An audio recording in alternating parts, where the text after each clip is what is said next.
throughout. We see the coach, Nathan Grimer, just walking towards us now and looking very calm. And Daryl Spencer, of course, coach of Old Ignatians. And I've actually seen both these teams over the last 2 weeks. And, yeah, look, positions on the scoreboard don't always dictate what can happen. A little bit wet and slippery. Glenunga are a tall team as well. So if Old Ignatians can get the ball on the ground and get numbers around the pack, you just never know what's going to happen. Our other sponsors we would like to thank are Farmers Leap. Of course, they sponsor our Coach of the Week and our Coach of the Year as well at the end of the year. The Coach of the Week does win 2 bottles of Random Shot 2020 wines, a Shiraz and a Cab Sav. Oh, delicious. Jack. Yes. Now also, roll the dice. This year we have a media award for Player of the Year. The prize, well, 5% share in a horse valued at a minimum of 7,500. And Jack, giddy up. The horse is currently in training. Oh, there we go. And of course, Banner Crew. Goal of the week and mark of the week. Jack, who have we got? So we've got our sponsor for Mark of the Week is, of course, Bianco, and the highlights of the marks in the week and the goals of the week can be viewed on the Adelaide Footy League page every Monday. You can vote, and of course our lovely sponsors for the goal of the week is Thirsty Camel. We've seen some fantastic goals and marks of the week so far in the opening 2 rounds of Adelaide Football League action.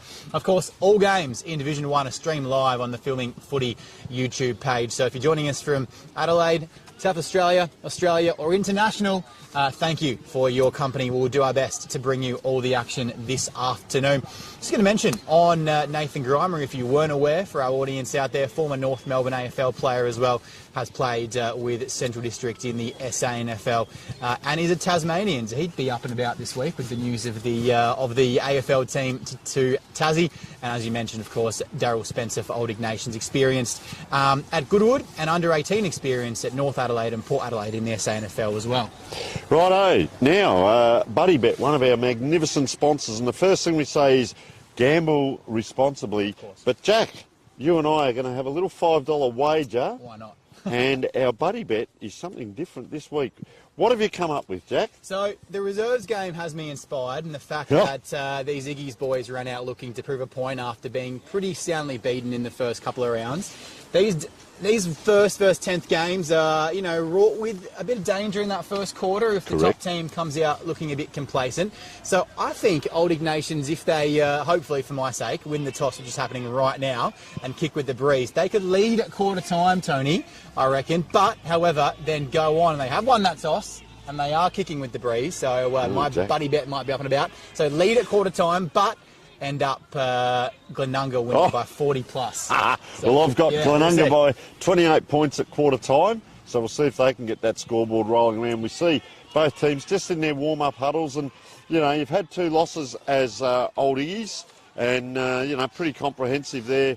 23 to 105 against Port District the first week, 63 to 156 in the second week, 156 to 63 against Tea Tree Gully in the first week. But as I said, Jack, the weather can be a great equaliser. A little bit of intent, the B grade win. Glenunga at home, do they take the foot off the pedal? You don't take any game lightly. It is Division 1 football. So you've got a bit of background on some of the teams there as they're just finishing their warm-ups. Yeah, and Tony, as always, you are spot on, mate. These 2 sides, even though Glenunga have won both their opening games, last week against Gullies was a good win on paper by 52. They only led by 4 points at quarter time, though, and ended up leading at half-time by 35. Held that margin, ended up winning, as I said, by 52. And even though last week Old Ignatians lost by 82, they were only down by 14 points at quarter time at Port District, of course, the reigning premier. So nothing is out of possibilities. Okay, and they also won their last quarter against Tea Tree Gully. Tea Tree Gully were down to 19.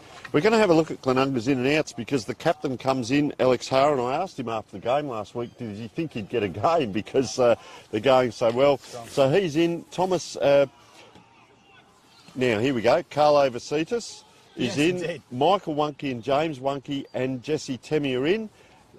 And for Old Iggies, Bradley Jones, watch out for Hugh Ferrari. He turned it on a couple of weeks back.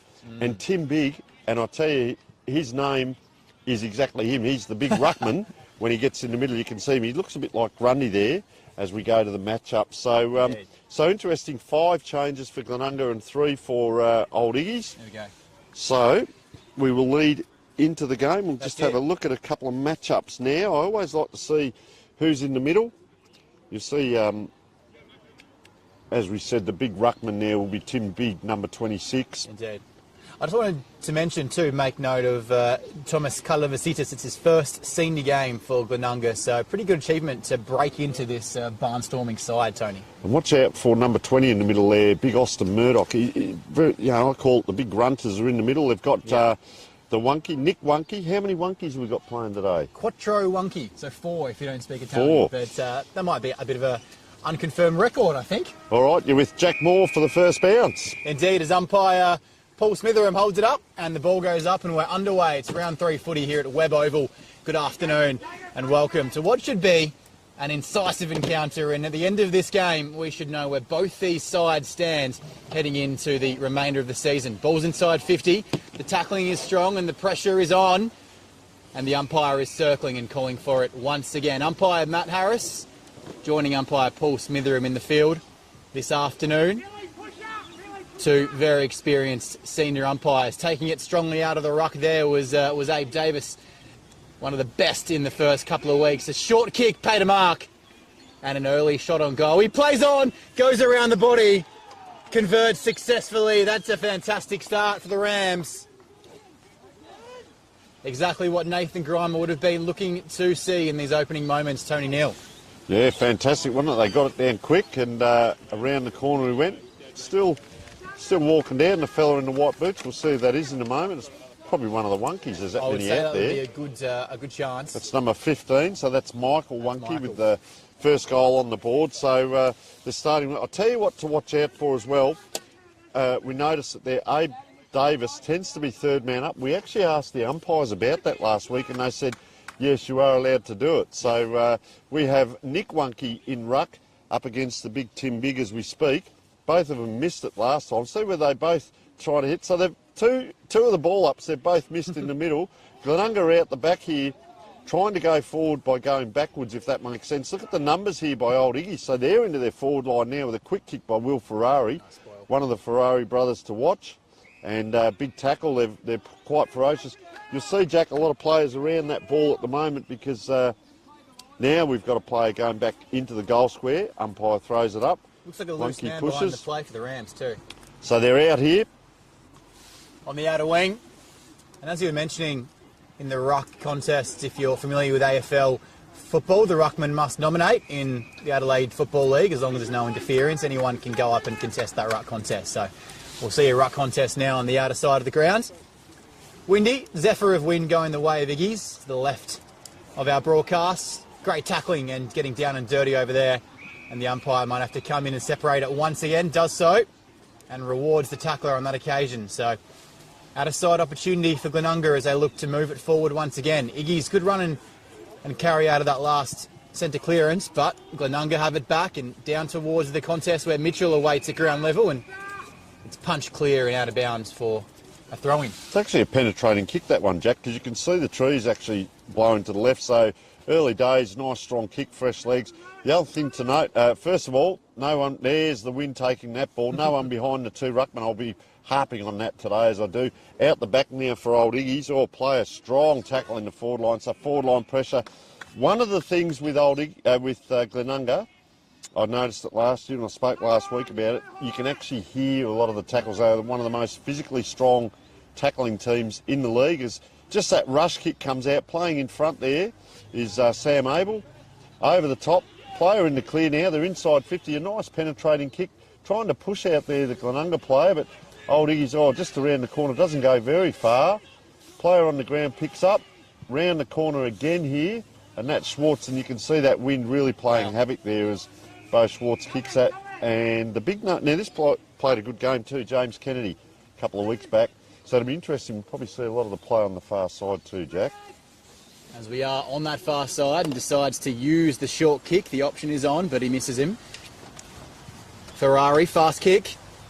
Not too accurate though, has to get down amongst the shoelaces as it gets taken out of bounds. A bit of a rough and, well, messy defensive 50 clearance from Iggy's. If they have any chance in this game, they must use the win to their advantage in this first quarter. It is picking up slightly as we tick just over 3 or 4 minutes played in this opening term.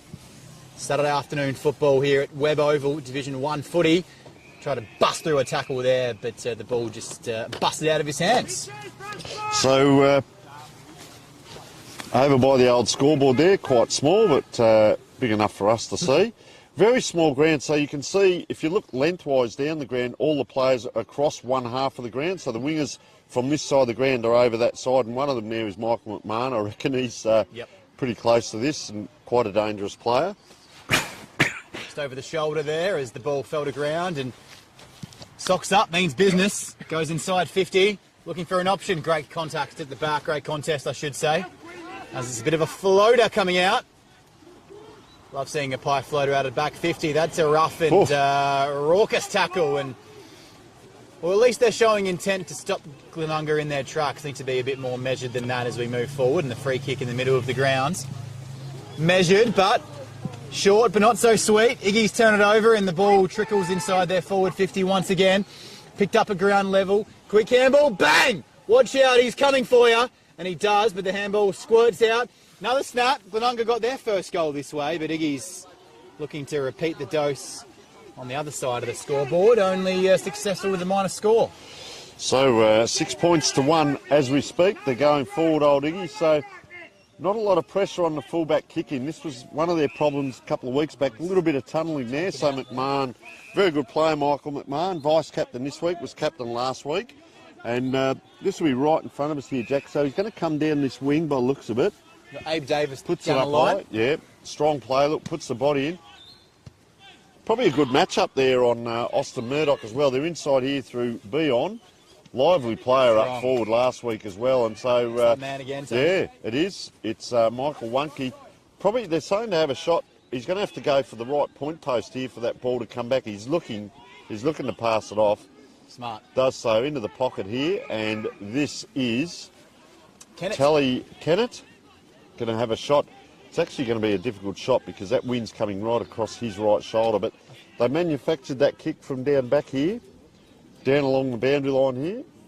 They backed the strength, and even though it didn't result in a possession for Abe Davis, he was able to take his man out of the contest, and the ball fell to the opposite side, and that kick went inside 50. And well, we've got the ball in the hands of Kennett. So Tally Kennett now, very deliberate with the walk-in. As I said, he's going to have to kick it out to the right a bit. That's just drifting there, and touched it was off the boot, so they have a point on the scoreboard. Always interested in the kick-ins here, Jack, so I'll let you call and see where they can get at the centre of the ground with player on his own out here. Plays on once again, goes to the same side as last time, wasn't as successful with the short kick and the little double out of back 50 this time. Unsuccessful, but it's a long kick, and one of the other Wunkies, I think that was Nick at the back of the pack, and bites off the 45. It's a dangerous kick, but it works. Going strong, back in the pack, Davis, the former Sydney Swans product, now playing at local footy level after a couple of impressive seasons with Sturt in the SANFL, as we're at half-back. And Glenunga are one of those teams, they're going to back themselves as Abel takes it towards the outer side now and finds Wunke once again. A couple of touches in the space of 30 seconds as Nick pushes up the grounds. Just surveys the options and goes just on the cusp of 50. It's a strong battle. Few of those around the ground today. Glenunga have won the strength battle so far tight, but it's going inside 50 once again where they've had a couple of issues. A few men at the back, but the kick smothered. It's nicely done. G first to the footy at all occasions. Glenunga so far. There he is, that man again. Davis, smart handball under pressure. Taken after he kicked. Umpire says no.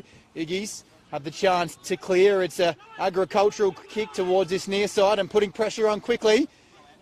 Free kick after disposal, taken out. Great decision by umpire Matt Harris. Former grand final Division 1 umpire as well, Matt Harris. Iggy's look to clear. So Will Ferrari it was down the ground. It's beaten everyone, and that's what's going to happen a little bit there today as number 33 is Jesse Temmie going for that ball. Just bobbing around and around. It's coming our way, Tony. On the full, yes. Watch out for the King's gazebo here that recently purchased, and I hope it holds up today. And this is one of the players really to watch is Will Ferrari and, of course, Hugh Ferrari. And fine player. athletic-looking lad. He's on the wing, so a lot of congestion back there. You can see Glenunga have really pushed up, so he puts it up to a 50-50. I think where Glenunga are going to have the ascendancy is in the height as well today. They really did that well last week in the back line.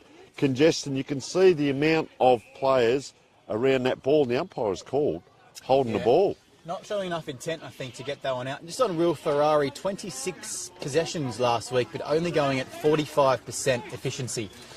So he gets a lot of the pill, but whether it's his fault or the team's fault, we'll see this afternoon. Good spoil out there on the near side. Merely steps away from our broadcast position here at Webb Oval. It's Division 1 footy thanks to Archie's. Arch Support Thongs, of course, player of the game, will score themselves a pair of those Archies and a Dartfish beanie this afternoon. And you pulled those stats up through Dartfish as well, I believe, Jack. Well done there. Ferrari is one of the key movers and the prime movers, and as they say, the GWS Giants, you put your Ferraris in the engine room. You don't put them out to paddock. Alfred, long. They've held the ball well inside forward 50 when it's gone down there. Umpire decides this one's going to be another holding the ball decision because he's dived on that footy. So you can see here, Abe Davis is out here pushing the players down the field because he's wanting it on the wing. Here's the captain, Haren. He's got to be careful with this kick because he's going to put it high, close to the boundary. Davis is there. As you said before, look at the use of the body. Oh, nice balk there by Tom Scanlon. Sold the candy very well. Brilliant. Goes into the social area, down in towards that social area. And as we can see, and I love this, Nathan Grimer was up and about. He's right out on the boundary line, and I love that. I used to coach that way, Jack. We've seen it, haven't we, a lot of AFL it's instant. level It's instant as well. Yep. Magpies going great. Craig McRae really believes in that connection with his players when they come off the ground, having that instant chat, instant way to influence, encourage, and just reminds his players sometimes that even though you're top of the table, you can't rock up and take it for granted. As Glenunga win it down, it's tight in the tussle as well as Matt Harris comes in and decides it's his ball this time. Credit to old Ignatians. They've been good with the body pressure and good in the ruck. That time it was Alfred. And Glenunga pay full tax on Max. As the captain looks to fill his boots here. It is Sammy Boots. I like it. Yep. Has the wind behind him. And, a bit of a interesting option coming around the back there from Kennedy. I'm not sure who's going to do the dish off when he's got about a probably 5 or 10 metre breeze at his back. So we'll line up, 45-degree angle. We're right behind the kick. As he plays on to improve the angle, he gives it a fair roost. It's coming back on the breeze. And it's there! Sammy Boots, definition of a captain's goal.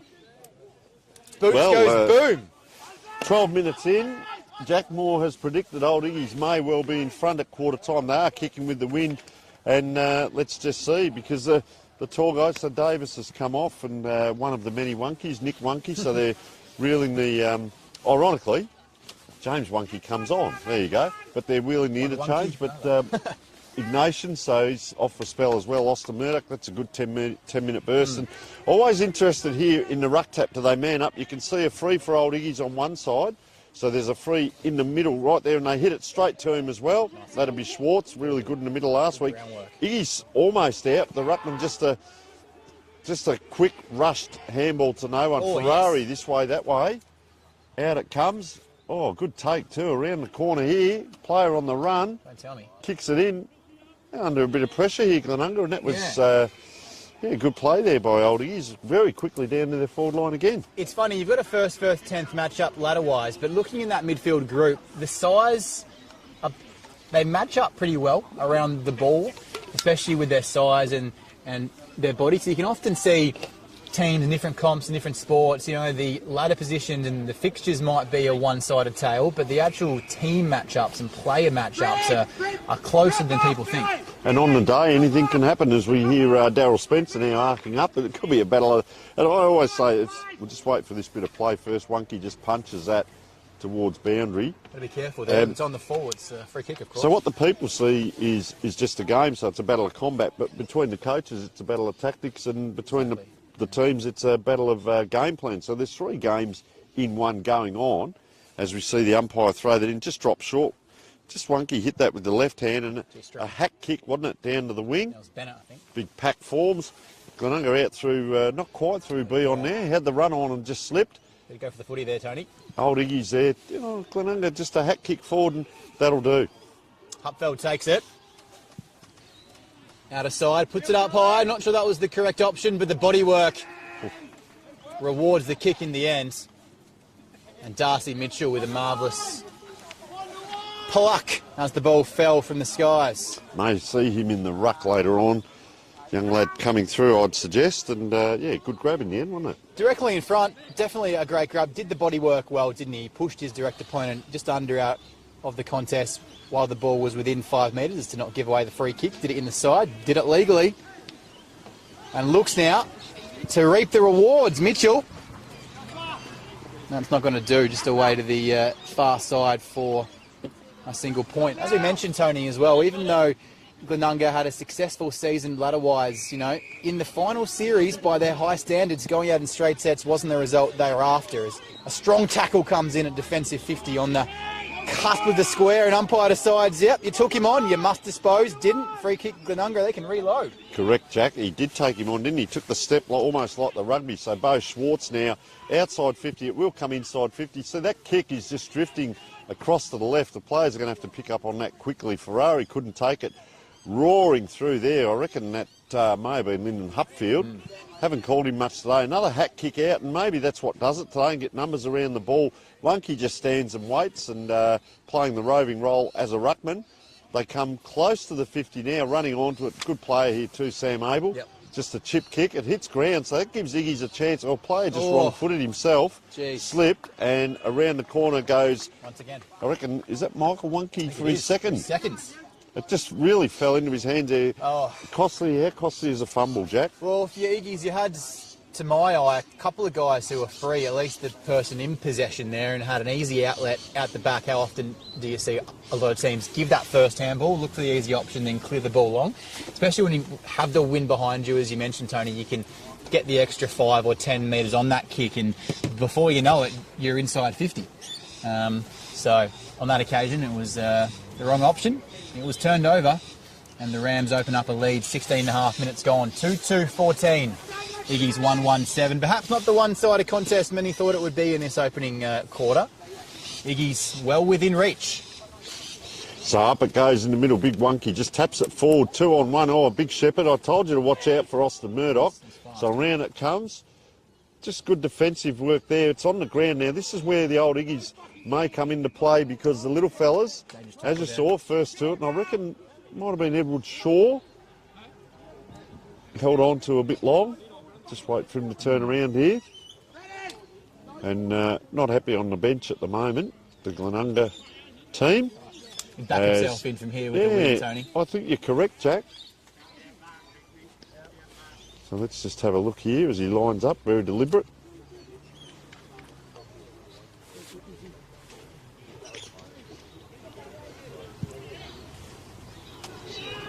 How's that? He's kicked it, so we'll wait for him to turn around.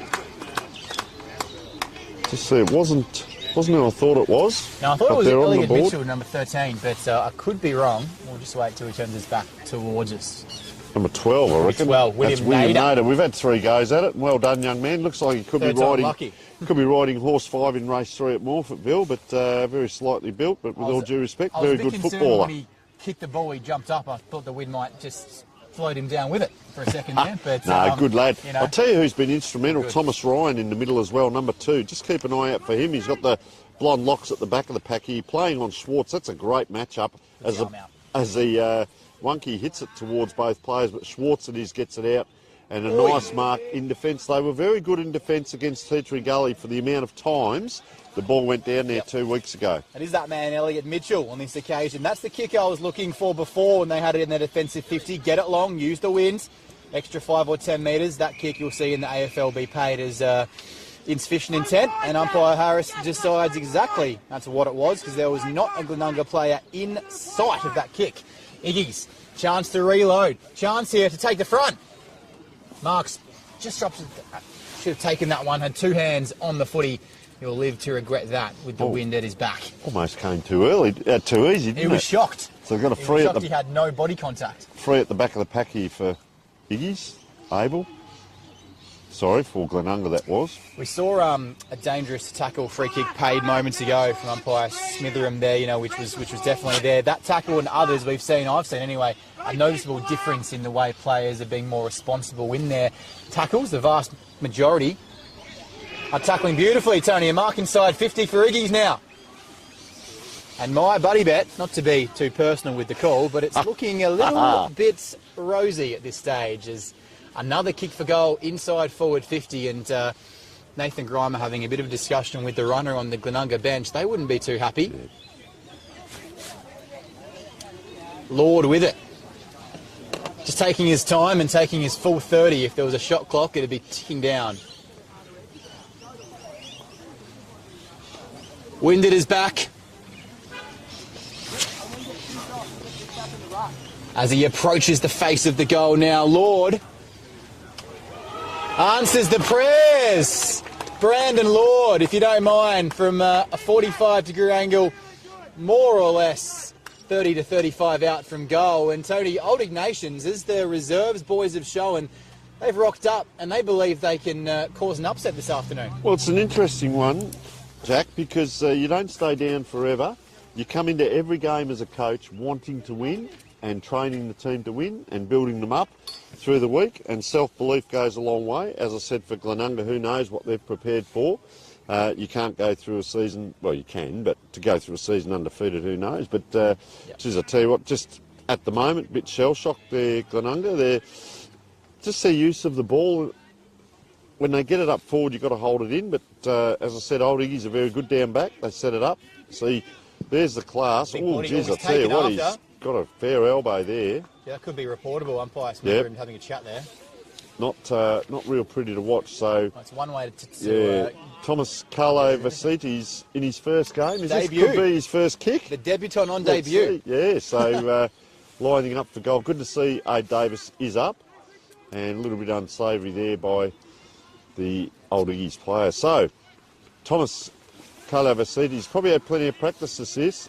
Just that wind is going to play havoc.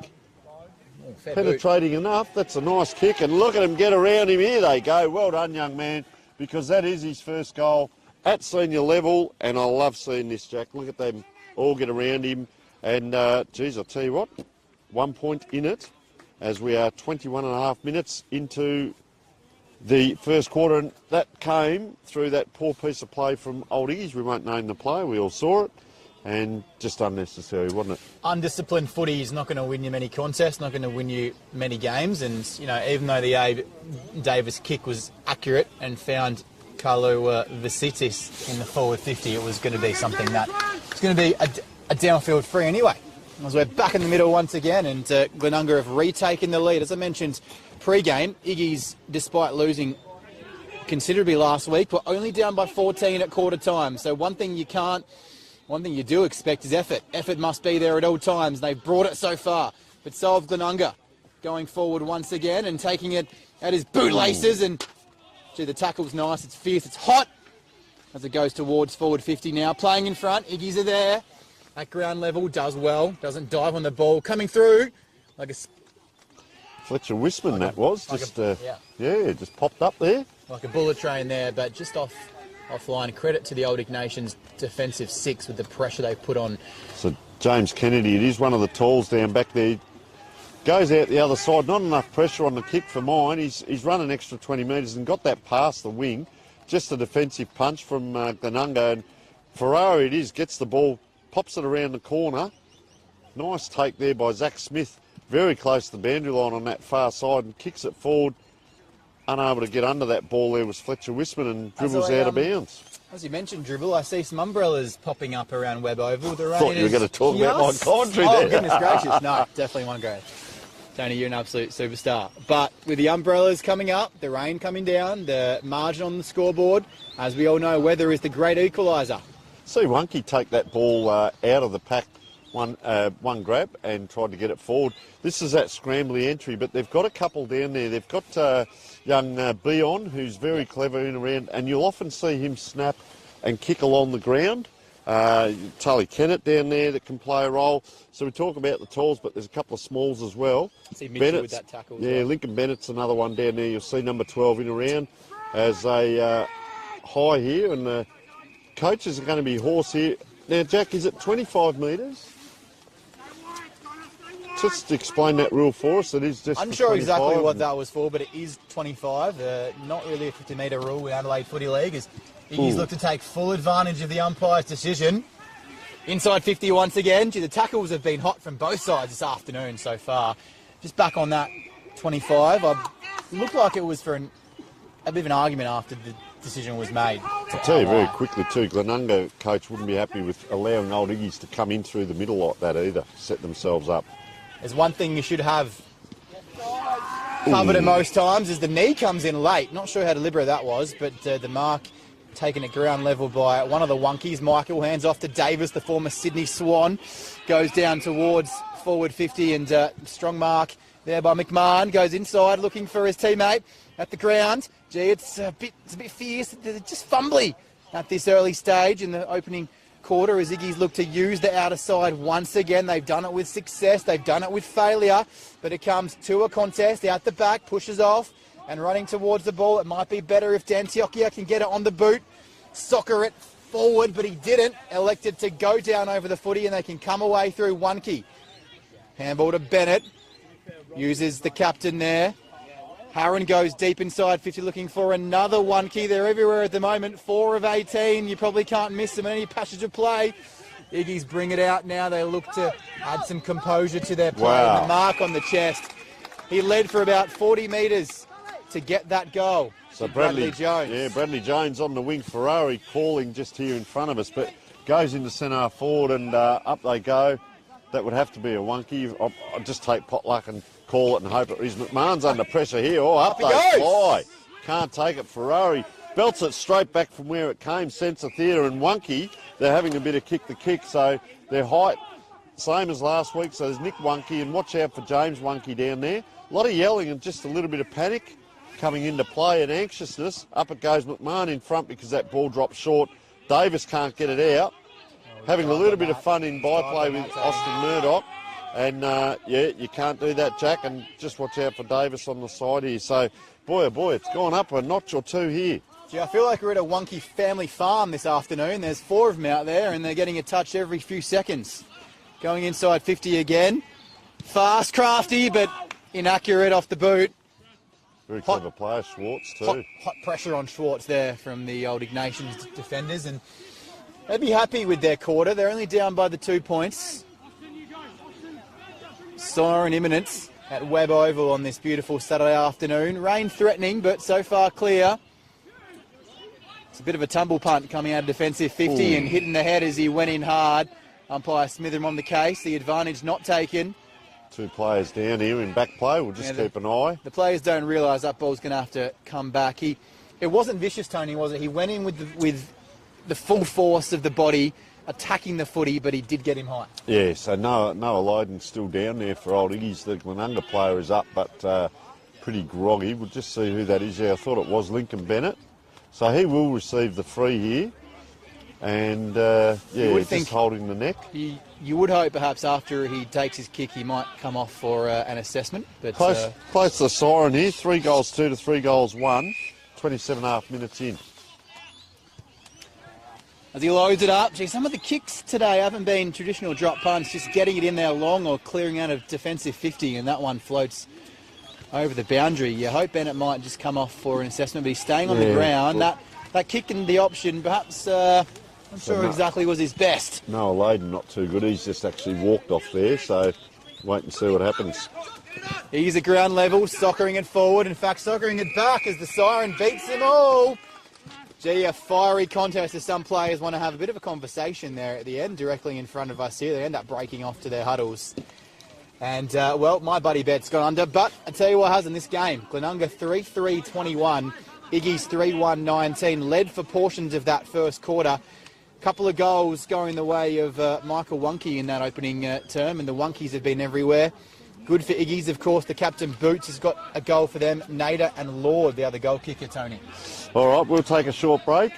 Let quarter time get through, and we'll come back for a riveting second quarter, I'd suggest, Jack.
All right, welcome back. So I'll tell you what, Jack, tore the paint off the wall there. We heard some of the Glenunga talk there, and not happy with the areas. Talk about keeping the ball in the area. It'll be long and high, but they did follow up with some coaching now at the end of it, and I think the players know where they stand. So ball in the middle now.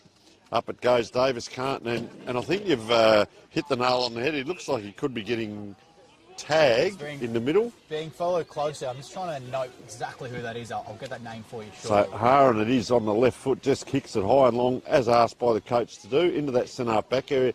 You can see the red jumpers there on screen, and very well. Ironically, he got that ball up really well and then gave a poor handball and, wow, mowed into the ground there. Looks like so Austin. very physical. And, you can just see now that congestion start to come as old Iggy's are going to push up, flood down into Glenunga's forward line area. Haran on his own. Austin Murdoch has that job on Abe Davis this afternoon by the looks, Tony. So Prosser came in with that kick. Oh, player 360 there. Umpire let it go. Quick chip around the corner on the left and hits the post is Tully Kennett, and they have the first score on the board, but you wouldn't say it was the most cleanest of possessions. So we look at that forward line entry, that congestion isn't going to allow Glenunga easy shots on goal as they just chip it short, and it's going to just get to the play there as he walks over the line and drops that ball down. Brandon Lord. I think he's doing a fantastic job playing that man-on-man play as the ball comes rocketing back inside forward 50. Glenunga playing in front. Iggy's just weren't ready. Uncontested mark on his chest. Yeah. This will be Lyndon Hupfeld, who we didn't see much of in that first quarter. Had a great link possession play on the outer side as Glenunga went forward once or twice in that first quarter as the wind just dies down slightly and won't exactly be the biggest help as I speak. It picks up again. Hupfeld approaches just to reinforce some of that possession that Glenunga have had. It'll do them wonders here. No, he can't. You know what happened there, Jackie? Can't convert. He kicked it straight and it stayed straight. Hupfeld with a bit of a hop, skip and a jump from Hupfeld there that couldn't quite get it. As you were mentioning at quarter time, Nathan Grimer reinforcing things they must have trained, must have talked about during the week that he felt they went away from in that first quarter. So that's going to be a free, to Glenunga there. So just with old Iggy's there, they went long, we noticed in the first quarter, and their kick-ins so far they're trying to pinpoint. Unfortunately, that ball didn't get touched. So they come back inside through Wonky. This ball just bobbling around, numbers around the ball. I've liked this player, but Abe Davis, you won't get past him, and that was Thomas Ryan trying to just get out with it. Yes, he took him on. And judge. yeah, so Davis now. Tad unlucky. So he's a midfielder that can kick goals, and that's a very dangerous player, but he also does get down back and helps out as well, Jack. So just have a look here at Abe Davis. Hopefully he's learnt off that last kick. Will he run around? Oh, his player just hobbling here, and I reckon that's Hutfield, and he's going to come off. Abe Davis, not good to third see. in the Ken Farmer medal last season, so third most goals in the SANFL League competition. So a great pickup, of course. Fairly tipping. As we know. He knows how to kick them then. So he knows where the goals are. He is going to go around the corner.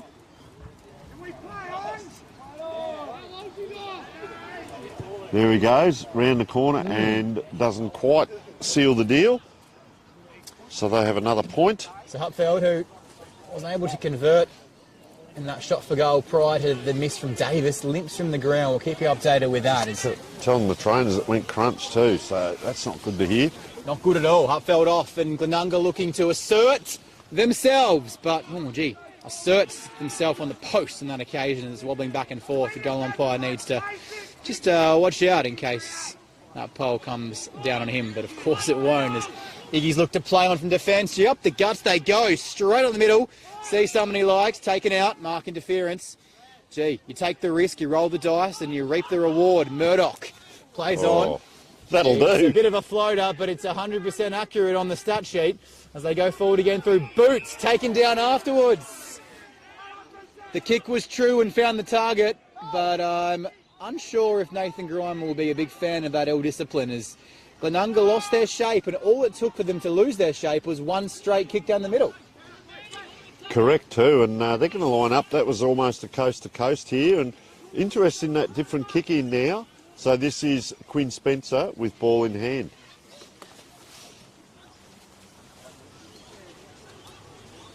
And I guess if you look at your position on the table and find yourself in 10th and 2 consecutive losses by heavy margins, you've got nothing to lose coming to the top of the table, Glenunga. And they're playing like a team with freedom, playing like a team who's been encouraged by their coach to take chances. Look at that. Oh, he loved it off the boot. The goal umpire disagreed. Just crossed the scoring line prior to it. Swinging back, unfortunately, for Quinn. That would have been a special, So a much-needed conversion if they did go through. Captain coming off for rest. Haran. 1-point game, Tony. Yeah, Bo Schwartz coming back on, and 5-point game. here's the kick in. So there's a little bit of pressure on the kicker. He does go long down that wing. Oh, up high, but at the back is Wunky. That'll be Nick Wunky with the bandage on his leg. So second kick, and they're within about 20 metres of goal here. That's how small this ground is, and on a windy day they're out. Well run out there. And old Iggy's now. That was Edward Shaw. They've got a couple of twins down there with the ponytails. Kicks it in. They can't take it here. Glenunga under a bit of pressure. Got a player out wide. They see him. That is great vision. Fletcher Wisman it is. Got options. So the players run. We say the cavalry run on. Gee, no. Geez, I'll tell you what. You've picked it there, Jack. They just kick up to a 50-50. That gives old Iggy's that chance now. I just didn't like that kick. They made the right decision by going short, which enabled them to have another short kick over the top. Possession. And then there would have been another one as a player runs on. Yet he goes long to a contest. That was the call from the huddle, long and high, at quarter time. So they are following team instructions, but it can come undone. I'm always, I think along that lines that you're kicking it to a 50-50. Yeah. If you have Giving it back to the opposition. If you have a short, uncontested mark, 25 metres further down the ground, I'm of the view that you maintain the possession. But as you said, Grimer wants them to get it long, and sometimes that's what happens if you get it inside forward 50. I reckon that was Bennett, was it, on the left? That's a beautiful kick from Bennett. And that gap on the scoreboard, just what Nathan Grimer and Alex Horan and the rest of the Glenunga boys would like to see. And don't listen to me. Get it long, get it inside 50 and get it on the boot and convert your opportunities. I think that's one thing. If you're going to get it long and kick it long and high, you've got to use it well once it's inside 50 and not let Iggy's rebound out. Yep. And I think that would be pleasing from Nathan Grimer. That does the world of good for the rest of the players up the field. When that ball goes down into the forward line and you don't see it rebounded out again, you see a finish. They have had 10 shots to 5. Let's just remember that. And they've opened up quite quickly. We're 7.5 minutes in, and they've already had 5 or 6 shots at goal down that end and penetration. So this is where it could open up. Look at Dave. He just walks through there. Big Abe lets it go. Under a bit of pressure, Haran now around the corner. Once again, it's that long high kick. Gives Iggy's a chance. It's anyone's ball here. Nice. Raffle. Players run on. Get just a nice punch, by Kennedy. Gives it back. McMahon around the corner. Tell you what, that is a great kick by McMahon, and he has kicked his first for the day, and they start to stream ahead now.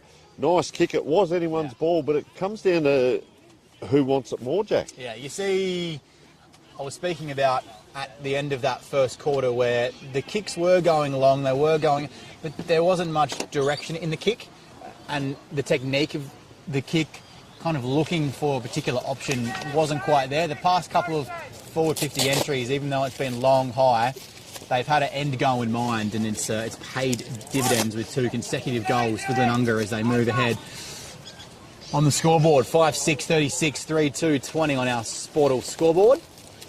Umpire Matt Harris does the duties, earns his keep, throws it up, and the Rucks do their work again. Coming down with it, Wunky.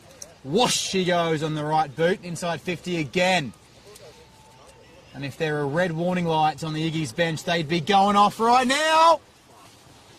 Bennett again. Just a bit of an escape there for Iggy's on that occasion, because Glenunga have put their foot down this quarter, Tony, and they are going in for the kill.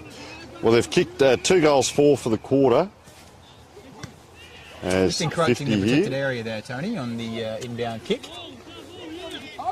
Had to wait for the umpire to call play on. Nathan Grimer just questioning the decision, but gives him a chance in a polite here. manner.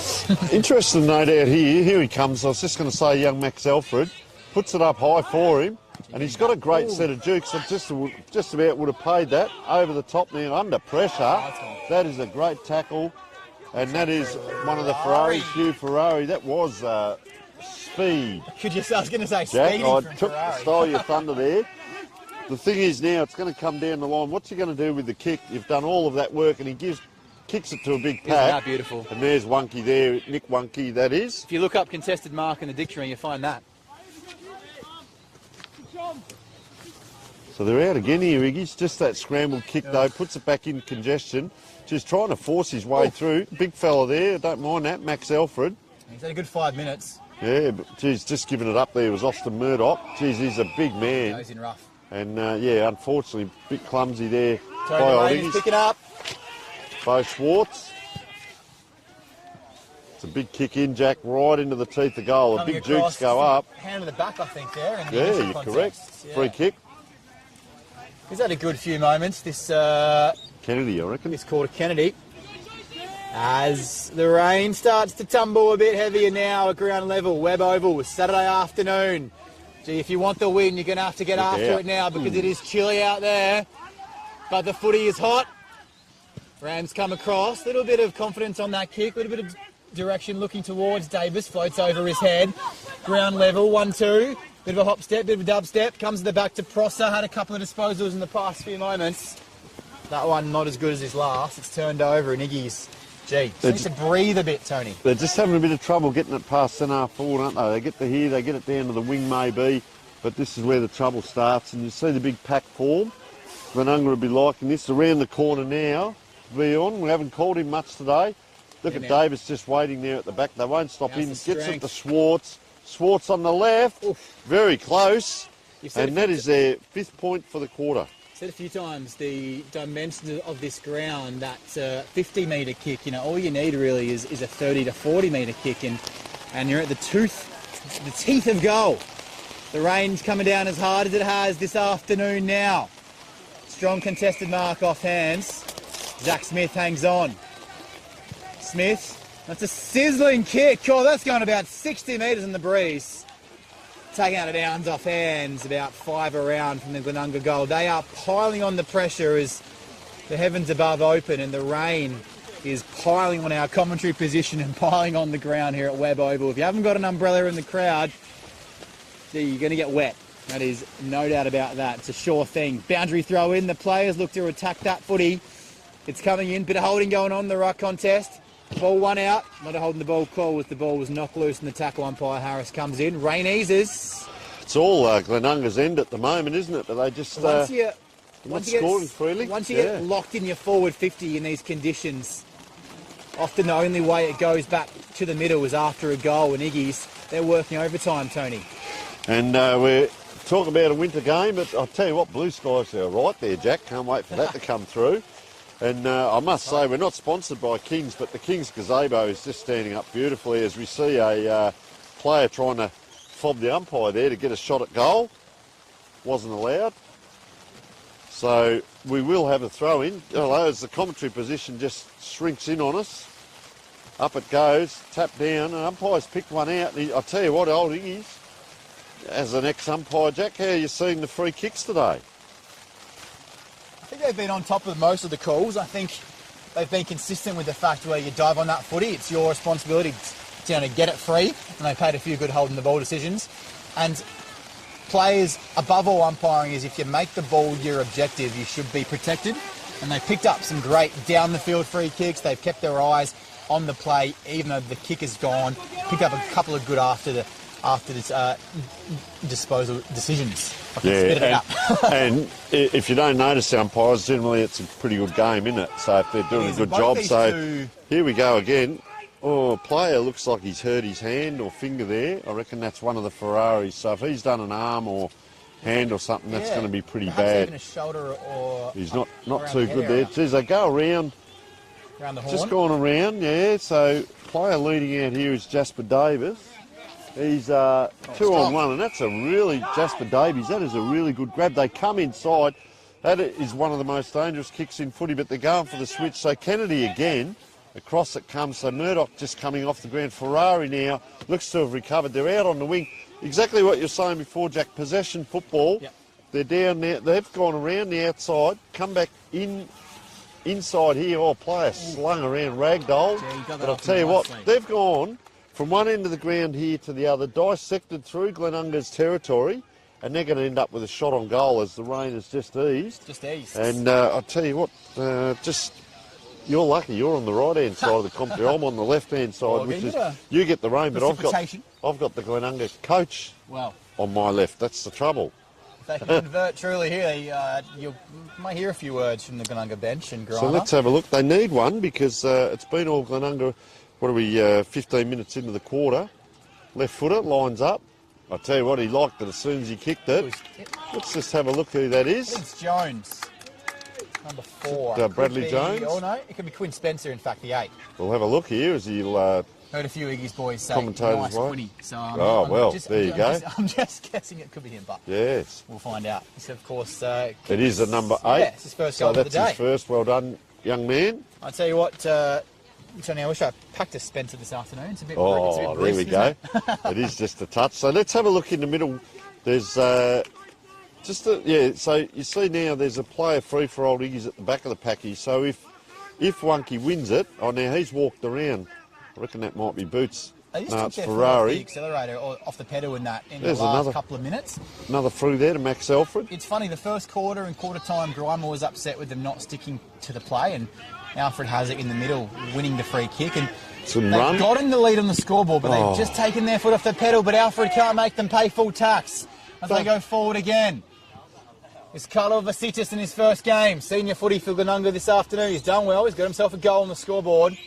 Strong tackle coming in, umpire Harris decides that's all legal from Darcy Mitchell. So Darcy Mitchell, just walked in from behind. The umpire must have called play on and got the smother. And they'd streamed out of the back line as well, old Iggy, so they're trying to run Glenunga around a fair bit here. Just that scrambly ball in, 1-2, Beon around the corner. He likes these, and he does. That's young Thomas Beon, and I'll tell you what, he's done that last week as well, a couple of goals like that, so he knows how to kick them.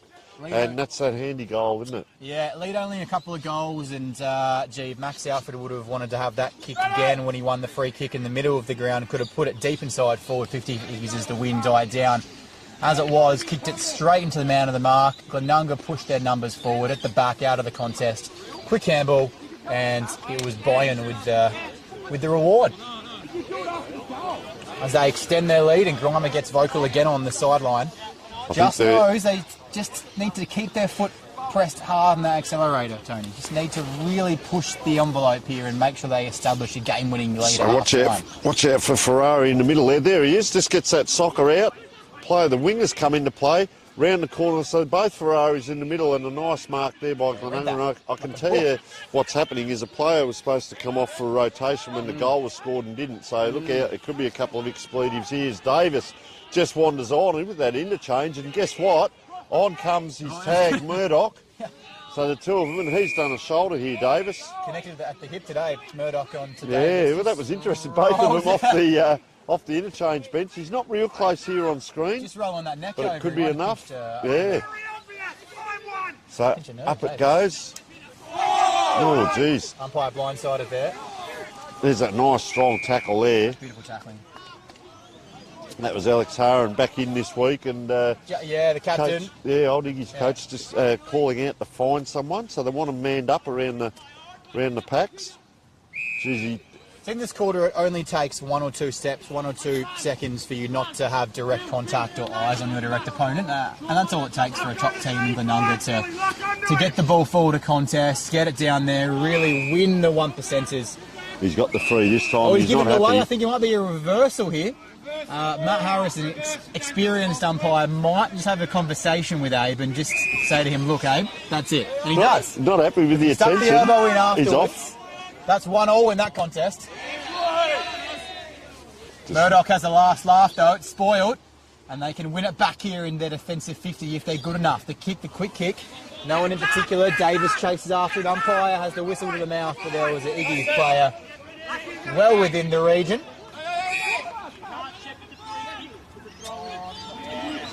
And it'll be a throw in here on the boundary side as umpire Harris. Very stern but very correct with that decision. Can't shepherd the free kick. That's interesting. So what I Watch think the video. the What's the Glenunga call? player was trying to stop the Iggy's player from getting there in order to win the deliberate, to not Very have someone in the interesting, vicinity. Yeah. You know, and umpire Harris decided, look, he was within a few metres of that ball heading out. That was a took him on. strong tackle. He had that one arm held, didn't he? Yeah. Be on. Very well done there. He's just starting to come into the play, No but here options there for him. he pushes Wonky away there and just says, "I'll kick it down there, thanks." Crowd comes. Gee, well read at the back. Yeah, Oh, been he's impressed taken- with their oh, back row. So you've got to give the first option, and he didn't. He backed himself in. He thought he could take on 4 or 5 Rams, and they had the last laugh. McMahon, the vice captain, really strong. You're not going to get out of a Michael McMahon tackle anytime soon. Just looking here at Lyndon Hupfield, he doesn't look too good there. They're trying to test him now to see whether he's any good. So can he take advantage of that error? Push it across the face. It's come at ground level, and they're fighting for it now. The scrappy play at ground level. It's been pushed through for a point. Gee, Glenunga have had about 3 or 4 of those chances. They could be up by 6 or 7 goals. As it is, this game is still up for grabs. Only a 19-point game. I'll remind you, of course, Glenunga have the wind in this quarter. So if Iggy's can just restrict them to a 3 to 4 goal lead at half-time, third quarter win, anything is possible. They're breaking even at ground level in the past few moments, but Glenunga just a little bit extra silk around the footy, getting it forward of centre easily as we see a substitution Ferrari, right in front of yeah. us here. Bo Schwartz joins the fray. Ferrari there looking for the free kick and didn't get it. So umpire throws that in. Ruckman battle. Davis is here. Ferrari's here. Oh, well done. Taken out by There is Schwartz. Schwartz. Very, very good player. Fresh In toast. it comes up high. Is one of the many wonkies, I'd say. That looks like Nick. That's Darcy Mitchell down there, Darcy Tony. Mitchell. Well, there's a foil. We could honorarily make him a wonky. Well, if when you you've like, got 4 but, wonkies, it's hard to outmark them all, isn't it? But yeah, he's done a good job So there. Darcy Mitchell, they haven't had much success with their shots from this pocket today either. They've had 2 or 3 goes at it and haven't quite got it through.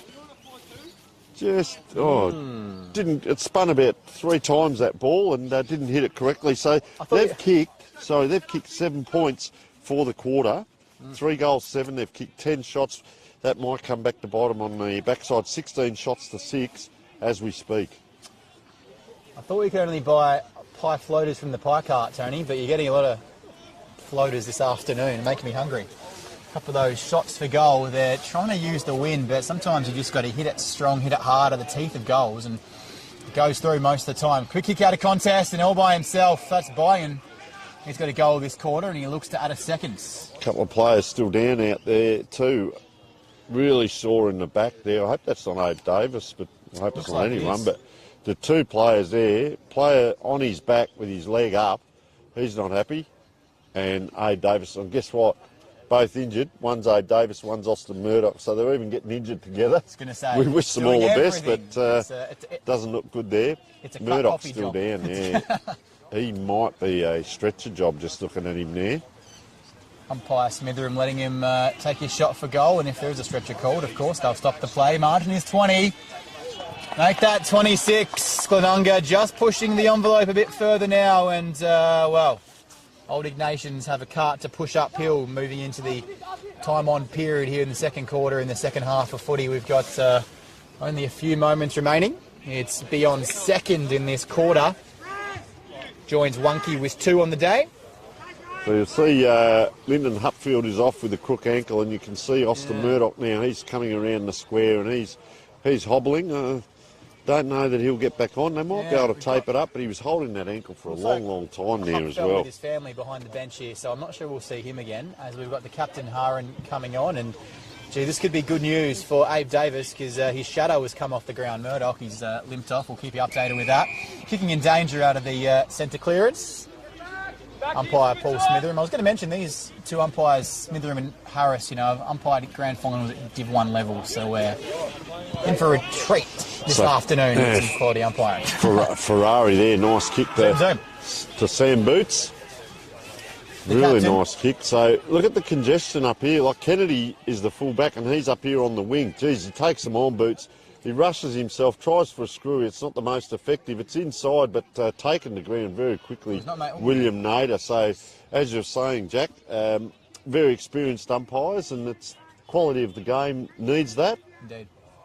Lucky not to give away a free kick there. It was Hubby for the ball up, had both arms free. Strong tackle coming in from Schwartz. That was sweet. At the back now, Iggy's have a chance to hit the scoreboard. This would be a rare occurrence in this second quarter. And they hit that scoreboard, but it's in the minor realms. They had a point to their name. Is that a bit of sunshine I see creeping across the ground? It is, Jack. It's not a mirage. It is actual sunshine. He's given so much space to run out. Could have got an extra 20 metres on that kick. This is the one-on-one that we've heard the coach talk about. And this player, for me, Schwartz was going to get it, but it's not. It's McMahon. He's having a great game as well. We saw that nice kick around the corner. So he's on the half-back flank. They don't get the opposite side of the ground here to use, so he's going to have to go down to congestion. Does so. Up it goes. Big punch there. If that player could get it back, it could be a mark. The runner's in the way, so just standing here watching Schwartz it is this time. Called him a fair bit. He's taken high, he is. For mine, one of the better players on the ground. Yep. And Schwartz goes back. Really instrumental in that midfield, getting them going. But it's that long high kick again. McMahon sets himself there. He is. Oh, yes. And I tell you what, they do have very strong hands, Glenunga. You wonder about the old days where you used to go back and do kick-to-kick end-to-end at training, and there'd be 10 blokes going up for a mark. It looks like they must do a fair bit of that because these are great contested marks. You wonder why as vice-captain he pushed it hard run to get down the ground there and take that mark. So wanders in front of the scoreboard here. Just floats the ball out in front of his foot and through for a point. So that is their 8th. Zephyr of for the quarter. Webb Oval, Saturday afternoon footy, Division 1, round 3 on Filming Footy. Thanks to Archie's, our match day sponsor. Did well. The man Alfred, he came off the bench and pushed down the wing, wasn't shadowed. Bit of a ghost-like run with no one trucking it. Alfred now keeps it narrow, plays the percentages, but once again Glenunga first there, and a strong mark up with it is 1/4 of the Wonkies and Nick. He loads up and goes towards forward 50 once again, looking for his brother, and Mitchell got hands to it, couldn't bring it down. Iggy's now looked to play the percentages once again, didn't work for them last time. Taken out of it agriculturally by Wonky, and a beautiful smother of the footy as it heads out of bounds in front of Nathan Grimer on the bench. Can't be much time left in this second quarter, and the Rams have established a 27-point margin. There's a good attack on the ball there by Bradley Jones as well. So umpire throws in, drops a little bit short. I'd like to see a little bit more of Max Alfred here. Or player taking the ground was Boots. Captain versus captain. Around the corner goes Hara now. First the ball here will be old Iggy's and just rushed across the line with Big Davis. Yep.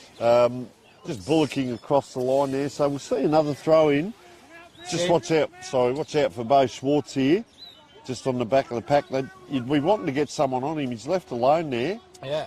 Now Boots comes in on him. Davis has got someone on him. Ball goes down in front of the ruckman. He goes and gets his own ball. No left foot there. He just tried to drop that down and put his right foot out as he was running away from the ball. So another throw-in. Instruction from the Iggy's bench is just lock on to players and not concede any further score in this second quarter. 27 points. It's a dangerous lead and a dangerous period of the match here as there's not much time left. If Glenunga can answer the scoreboard, just to rub a bit of salt in the Iggy wounds. Coming out, meeting it hard. Had a great game, Mitchell. This one's not his best. High up and under. It might come back to Mitchell. No, he decides to let his teammates run for the footy. Beautiful attack on the ball from Prosser. He prods and presses. Not 15, umpire Harris. Directs the players and the siren goes in the background, and it was a dominant quarter from Glenunga. 7-12, 54. Iggy's 4-3-27. They've opened up a 27-point advantage thanks to a couple of goals in that quarter by Thomas Bion, and Wonky has a couple next to his name as well. The first gamer in Carla Vasitis kicked his first goal in footy in that term. McMahon, the vice captain, and Bennett on the scoreboard as well. While for the Iggy side of things, Quinn Spencer, the captain Sam Boots, William Nader, and Brandon Lord have kicked truly this afternoon. And Tony, at half time, it's a dangerous time for Iggy's. They need to form up a plan and come out, otherwise this scoreline could blow out considerably in the third. Yeah, you're correct there. They really put that ball into the forward line a lot that quarter, Glenunga. And just looking at Lyndon Hupfield talking with the coach there and just trying to try out that left leg. I don't know that he's going to come back on, and they may be down. And just as in saying that, Austin Murdoch walks past us in front of us here. He'll probably get looked at half-time as well. So we will take a short break and be back with the big second half.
Warm welcome back to Webb Oval. It's round 3 of the Adelaide Football League Divisional 1 footy. Thanks to our sponsor today, of course, Archie's, and we're here on Filming Footy, the YouTube page, and Sports Interactive.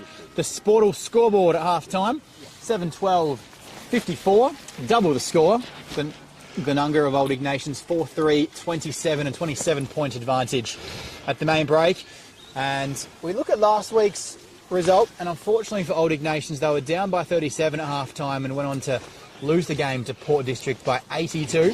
So, of course, they'd want a better showing in this second half to, well, get back in the game and perhaps challenge for it in the fourth quarter. Winded their back in this third, whereas Glenunga had a pretty so-so third quarter last week, leading by 35 at half-time and then 37 at three-quarter time. So, vice versa, they'd want to put their foot down and establish themselves as the team to beat in Division 1 footy.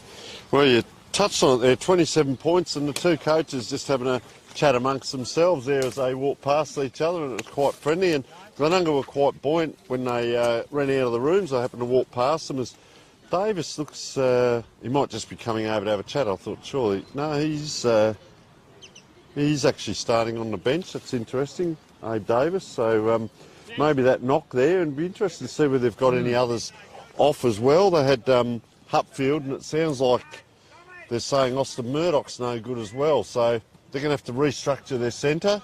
But it's interesting, Davis off the ground as well. McMahon here on the wings had a really good day. We look at some of their better players. I've had Bo Schwartz, number 9, right up there. Nick Wunke, of course, taking those marks around the ground. He rarely drops one. You're with Jack Moore for the start of the second half. Thank you, Tony. Ball goes up. Umpire Smitheram gets us back underway this second half. Webb Oval. The sun has come out and we're ready for a fantastic second half. Iggies look to get themselves back in this game, and with no time on the clock whatsoever, they're deep inside their forward 50 as it just trickles the ball playing games with the players there, and it beats them both out of bounds to the boundary line as the boundary umpire will earn their keep this afternoon. A lot of ball in this pocket as well, too, James, even though the the wind is going to the left of screen, but it ends up in this pocket, bathed in sunshine now. But I'll tell you what, the winter uniform is out, the beanie, the scarves, everything's out. Haran it is, puts his head over the ball, great clean take, just a hack kick forward. Oh, up high, player at the back, couldn't take it. That's Darcy Mitchell, he's a real competitor in there, puts it, sense of theatre there, the old Iggy's player, put it back on his foot. Oh, Ferrari caught. Look at them all take him there. Lovely tackle from Lincoln. Yeah, Lincoln Bennett, good tackle. Right in front of us here, Tony, on the commentary side. So Big, we haven't seen a lot of him today, but he's back on now. Battle of the ruckman on the ground, below the knees. Yeah, trying always to get a down good and dirty sign. over that footy. A few players in front of us, nice and dirty. That middle patch of the ground here at Webb Oval is full of mud. We see, obviously, as the season continues. It almost came, sorry mate. Ground loses quality, but yeah, Tony, great tackle there. Almost came too easy for Lincoln Bennett there, and he ran into trouble as a nice kick forward by Liam Elliott Mitchell. Liam. Players just buying for it, and good to see they've put a bit of a tackle on Schwartz there, but once again he's picked up another kick here, so he's really racking up the possessions. Could be looking at a beanie and thongs before the end of the game, at the end of the game this left. You see Wunke just pushing to his left. Schwartz goes around, comes down the wing. That ball really holds up, and dealt with he's afterwards, been, Tony. yeah, been given one afterwards. So Bennett now just getting into the game a little bit more. They need to try possession here. That's better. They do. Short the Haran, the left footer now. He'll take off around as he does. Goes for the handball, puts a player straight in trouble there. That wasn't clean football by Glenunga. Haran goes back and gets his own ball. 3-4 handballs now through the middle. Samuel Parsons, diagonally across the ground. Fletcher Wisman, he's put the Jets on. He's caught, and I tell you what, I've been very impressed by old Iggy's backline today as the ball trickling around the boundary line. It's kept in play there by Glenunga. Oh. Squared up kick and nice mark to Will Ferrari. No, not Will Ferrari, is it? Maybe Will Ferrari, was it? Flash to the number 14 there. Oh, I'll tell you what, he's given it straight back to Lincoln Bennett. Gee, that kick reflects how Ferrari are going in the F1 World Championship at the moment. Just, sure that is him. I'll just have a look. It doesn't not look like achieving him their goals, body-wise. but it might not be the kick from Ferrari, but it definitely is. I'll tell you who it is. He's got his hands on his hip and he'll turn around for us. Go on, Jack, call it through. No, you're right, mate. It definitely is Lincoln Bennett. He had the ball on the back flank merely 30 to 40 seconds ago. Just pushed down this commentary side wing and has a chance to take full-toed odds and extend the margin past 5 goals. As it is, this game is within Glenunga's keeping.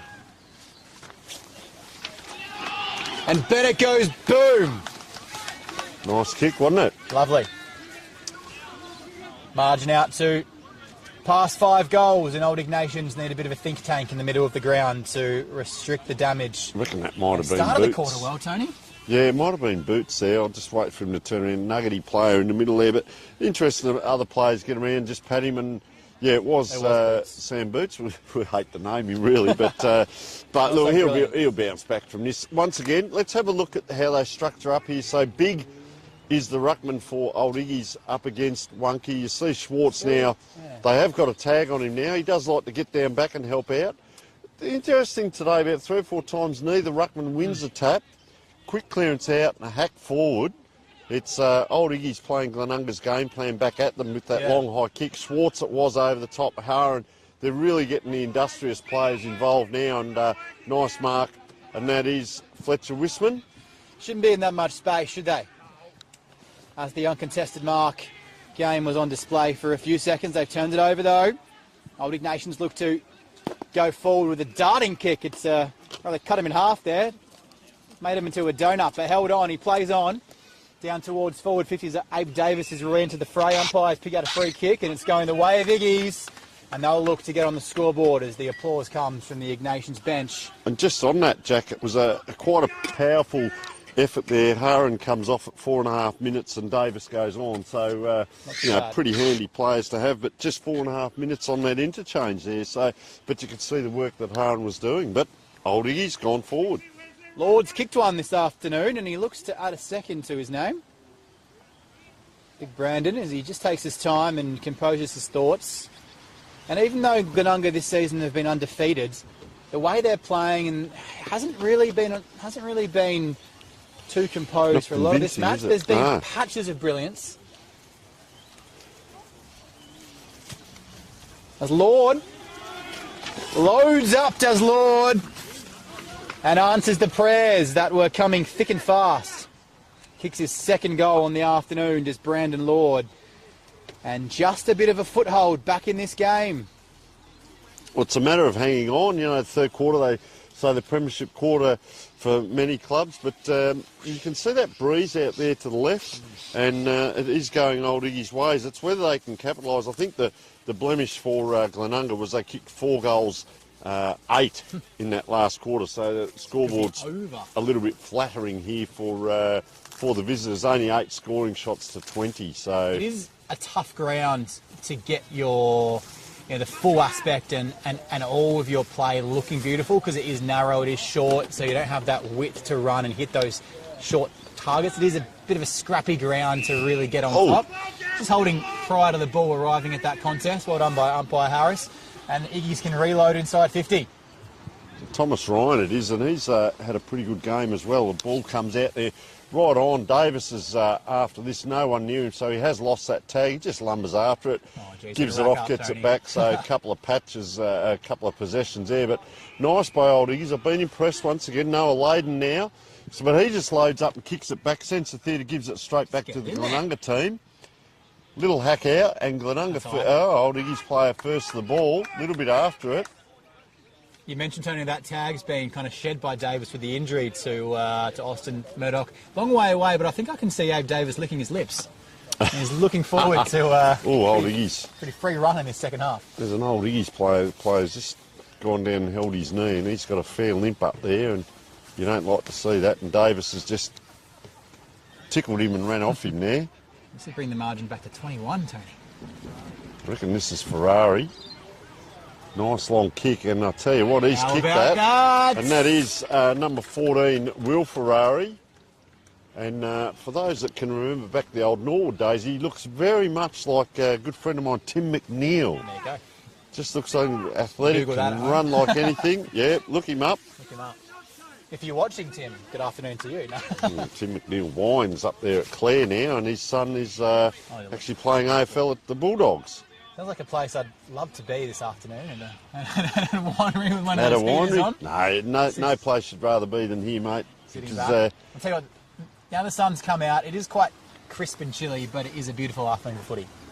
It's all right for you sitting in there in your shorts and T-shirt, mate. I've got the beanie and the gloves out.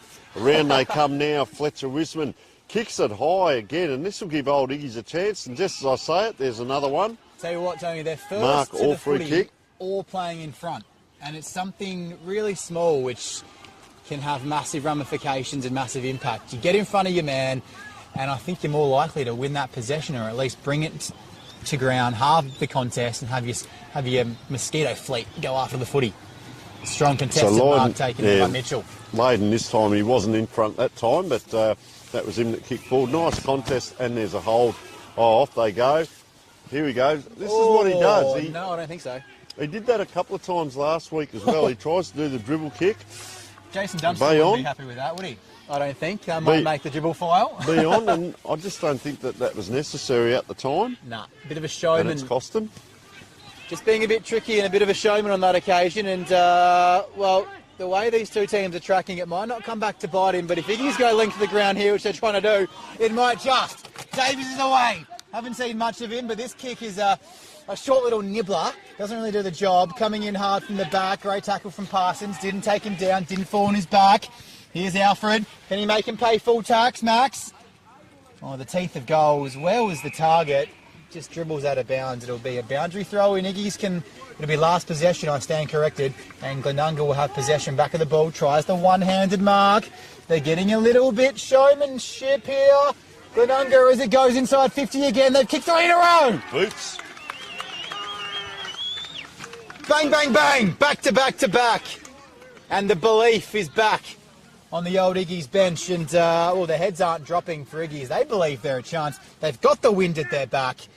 Glenunga just looking a little bit like show ponies there. A dribble kick for goal, a one-handed attempted mark.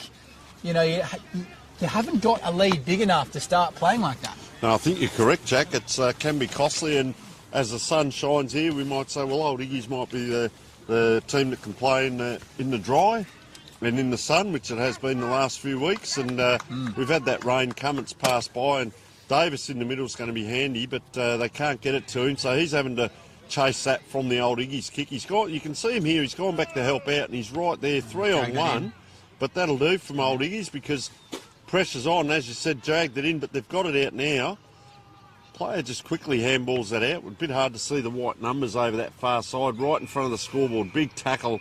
Umpire says, I will throw it in. And he does. Because we are on the live stream, and give me a bit of time on camera, he says. Look at Big Davis just wander in. No one behind the ruckman. Davis could be third up here if he can be bothered with it. It's a family affair on the boundary. Wayne and Sam Scum, father and son, by the way. Ah, there we go. Out it comes now. Just a high kick, isn't it, from Glenunga? No system in that. Beats everyone now. You can see the players going past the camera here. They're all streaming down through the middle of the ground. And I'll tell you what, Thomas is... Yeah, he's got the jets on there. Round it comes Iggy's now. Oh, this way, that way. Wonky now. Tries to centre it. Touched off the boot. Old Iggy's got numbers. 1-2. Nice square kick. Puts it out in front of this player who's under a bit of trouble here. Oh, held on to. Umpires let it go. Elliot Mitchell. Brandon Lord trying to get it. Oh. Jeez, Mitchell was it, sorry? Elliot Mitchell was being assaulted. Hands all over him, but nothing really that was a hold, nothing that impeded his run towards the footy. So, in my view, some good umpiring there. Boundary throw in as one of the Scarmans goes to work. Abe Davis waits at ground level, doesn't find him. Instead it finds Byron, who kicked a couple of goals in that second quarter. First the ball, Iggy's running on top of the grass. That ball well directed, but it still gets to the hands.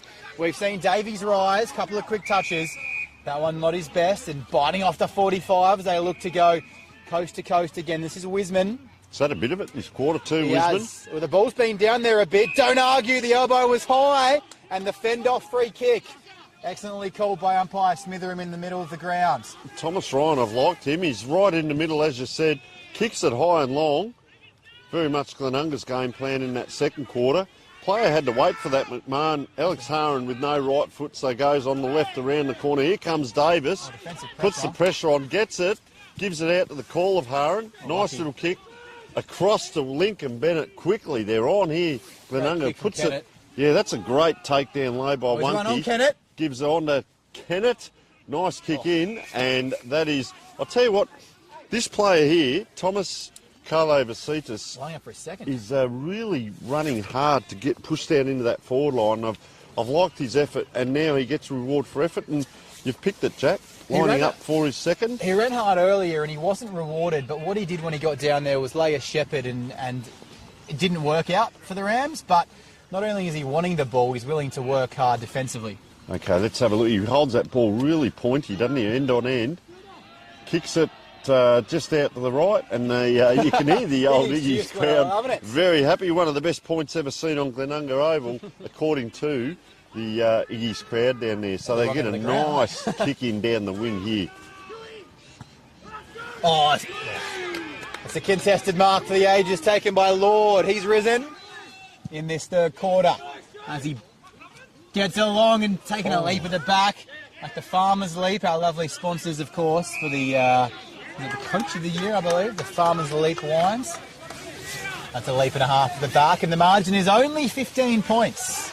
Was it 16 with that last behind going the way of the Rams? Kick smothered, pressure is high, and the tackle is hard. Gee, we could hear that from here, the exclamation of air as he was taken down, the captain in Haran.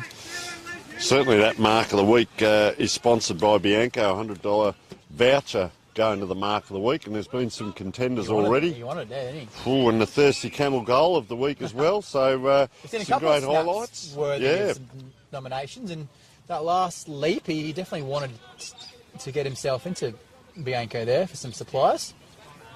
So up it goes to Ruckman. Big get taps it forward or taken in from behind. They close in. The tackling is beautiful. They really close in on that player with the ball. Just watch out for Haran here, the left footer. Good match up there on Thomas Ryan. I like that. Ball goes towards them now. Ryan's after it. Can't get to it. Old Iggy's got numbers there in Glenunga. 2 or 3 players. We see forward line player right up around that ball. So once again, they're in a straight line here to the right. Up they go, just pushing out. Winky can't get it. No pride can't get it out. And down they go and getting a bit of a head massage. Thomas Ryan. Iggy's bench wanted a free kick there, but just quickly he took possession of the ball, tackled, and the ball spilled out in the force of that tackle. So great umpiring there. And I tell you, Tony, if I was to tell you that Glenunga were first and Iggy's were 10th in this quarter, and you rocked up thinking one team's first, one team's 10th, you'd probably think Iggy's were the top place team because they are on top in this quarter. But they cannot make it pay going forward. They've kicked a couple of goals, but they're not taking their full chances going forward of the footy. Their margin is 16. They've had about 4 or 5 wasted inside 50s now. They've really got to take their chances, close this margin while they have the wind at their backs and not give away silly free kicks like that, because once again it's Bo Schwartz who will take it. And the Iggy's bench not happy. They know they're in this game. We rocked up today not knowing exactly what to expect if we were going to get a one-sided match. The reserves, well, that was an upset. Iggy's looking to cause an upset in the seniors. Back of the pack once again. They're loose everywhere all of a sudden, Iggy's. They can't quite take the mark on that occasion. And the jaws of life clamp. Oh, Jasper Davies. Great tackle there. Taken down the jaws of life. I like that. So look at Big Nicholas up Eger against Wunky. Wunky pushed last time. He's tried to push again, throw him out, and you can't do that. And so Big it is, ball in hand. Or almost gave it to a player under pressure. He's got a player here if he wants him. Elects to go long down in and Glenunga, and that is Zach Smith. We haven't called a lot of him today, but just floats in and look at him, just holds it up now. Gives everyone time. 3 tools out here for Glenunga, but drops it short. In comes Wunky, fastest to it, and just pushes little his physicality. Davies out the way. So Davis has wandered back on the ground too. So Nick Wunky with ball in hand. Surveying down the ground. Geez, laconic kick, just sits back on it, pops it up and hopes that the numbers can do it. 1, 2, 3. 2 Wunkies waxing there, and out it comes. They're away again. Ferrari in. 1, 2, 3. Handball by Boots. You can hear there's a little bit going on here. from both sides, a little bit physical. Bang. Taking He massive goes tackle. down. Yep, so up it comes. 3 Glenunga players go up. Davis on the ground couldn't get it, but McMahon around the corner. There is a lot going on here as we speak. Our player says hold it up. It's out of bounds. Didn't go 15. And that was Liam Elliott Mitchell. Players get to stop, take a breath. It's going to become quite Goodness touchy. gracious. No one on Davis as we speak. Now he's got Tom Scanlon on him. Ball coming in. It's a chilly afternoon, but someone's turned the heat up in this third quarter because Iggies are absolutely cooking. And Glenunga, well, they're struggling to stay with him. But all it takes is one handball. All it takes is a bit of brilliance, and it'll be a downfield free kick. That floated through for a goal. It would have been an advantage, and it would have been all clear. But the pressure they've put on Glenunga this quarter, Old Ignatians, all it takes is one missed assignment and an ill-disciplined free kick, and all of a sudden it's a set shot directly in goal, and the margin will extend back out to 22 points, and all that good work. It's for it might not be for nothing after all. He's missed the simplest of goals. The Old Iggy's cheer squad, for some reason, not at the end of the ground that they're kicking towards. They're loving life down there. Perhaps a bit off-putting for the Glenunga forwards going into the teeth of goals. That would have made a few heads drop on the Iggy's bench and playing roster. As it is, they are well in this match. Wind has just died down a slight bit, and they believe. So big long kick comes in now from Old Iggy's, and Kennedy it is. Kicks it long out to this wing. They're probably happy with it out of bounds, but they keep it in. Just running by here is McMahon. Kicks it along the ground, and look at that. Just that one-on-one that the coach has been asking for. Clamp them in. You go back to that shot on goal.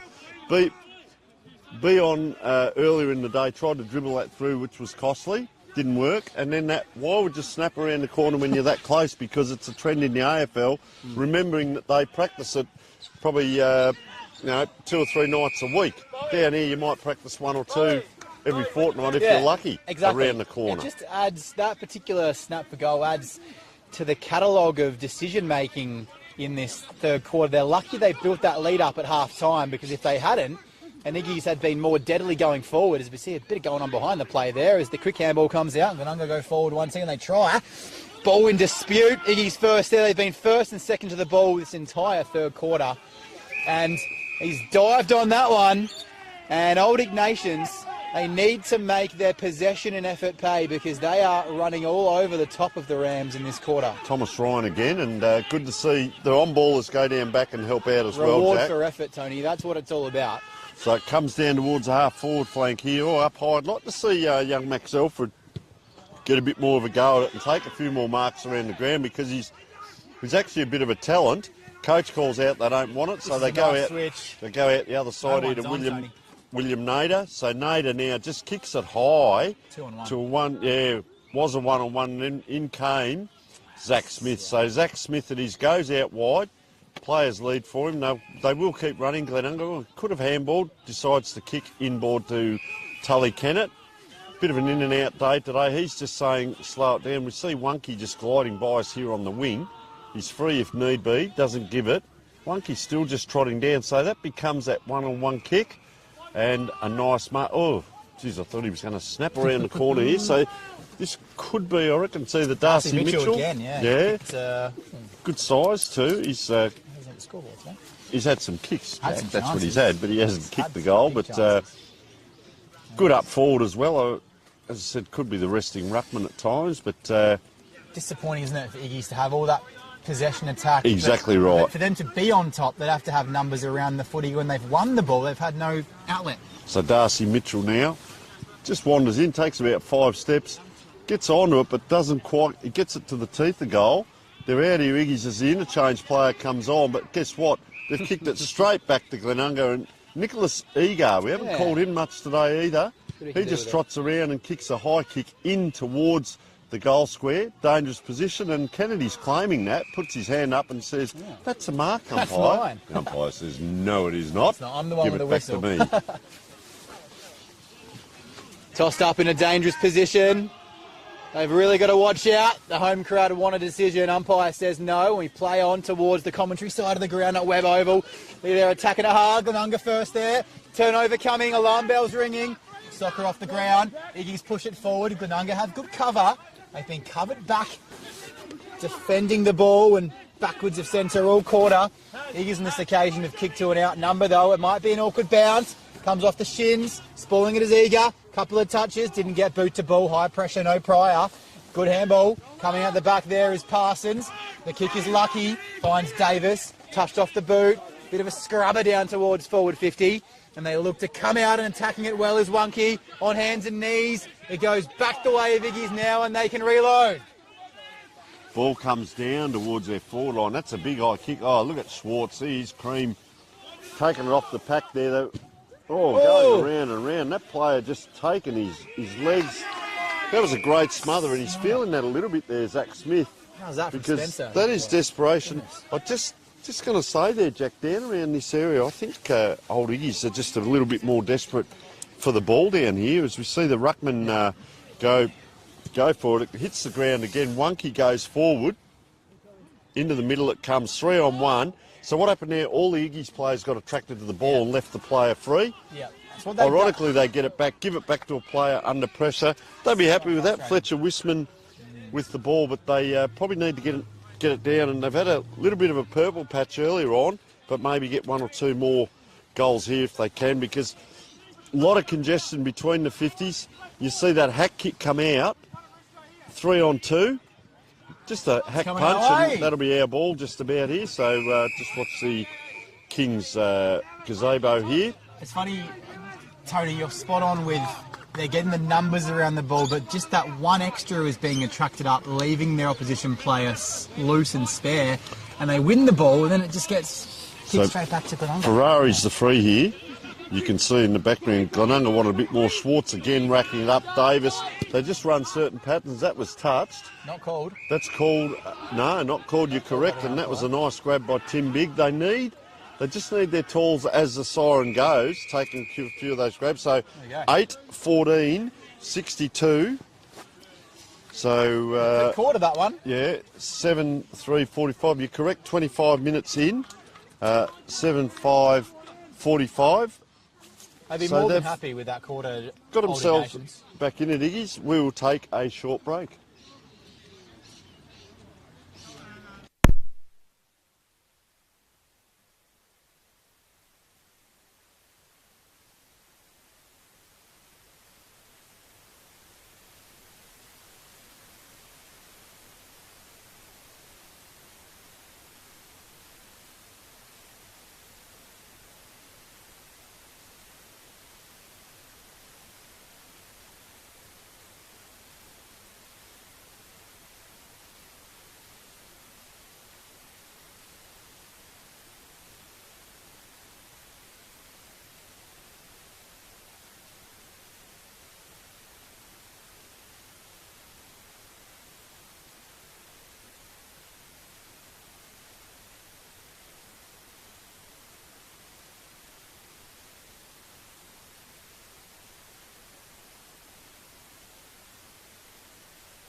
take Ferrari out. Oh, they might. You've robbed Peter. There he goes. Ferrari's 14, so I reckon it is him.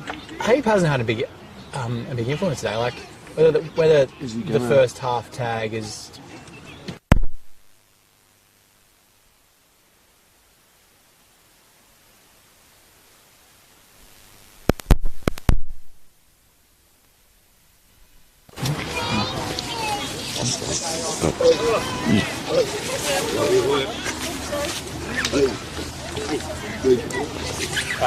So welcome back to the big last quarter here, and I'll tell you what, I went out and had a listen to the three-quarter time speech by Daryl Spencer, and well, it was very good. They're looking for the spark. The ruckman's going to start it in the middle. They've put, I reckon it's Ferrari on Schwartz here, and number 21 Tom Scanlon's on big Abe Davis, but I reckon Ferrari may go to him. So let's just see what happens here as the ball goes up in the middle.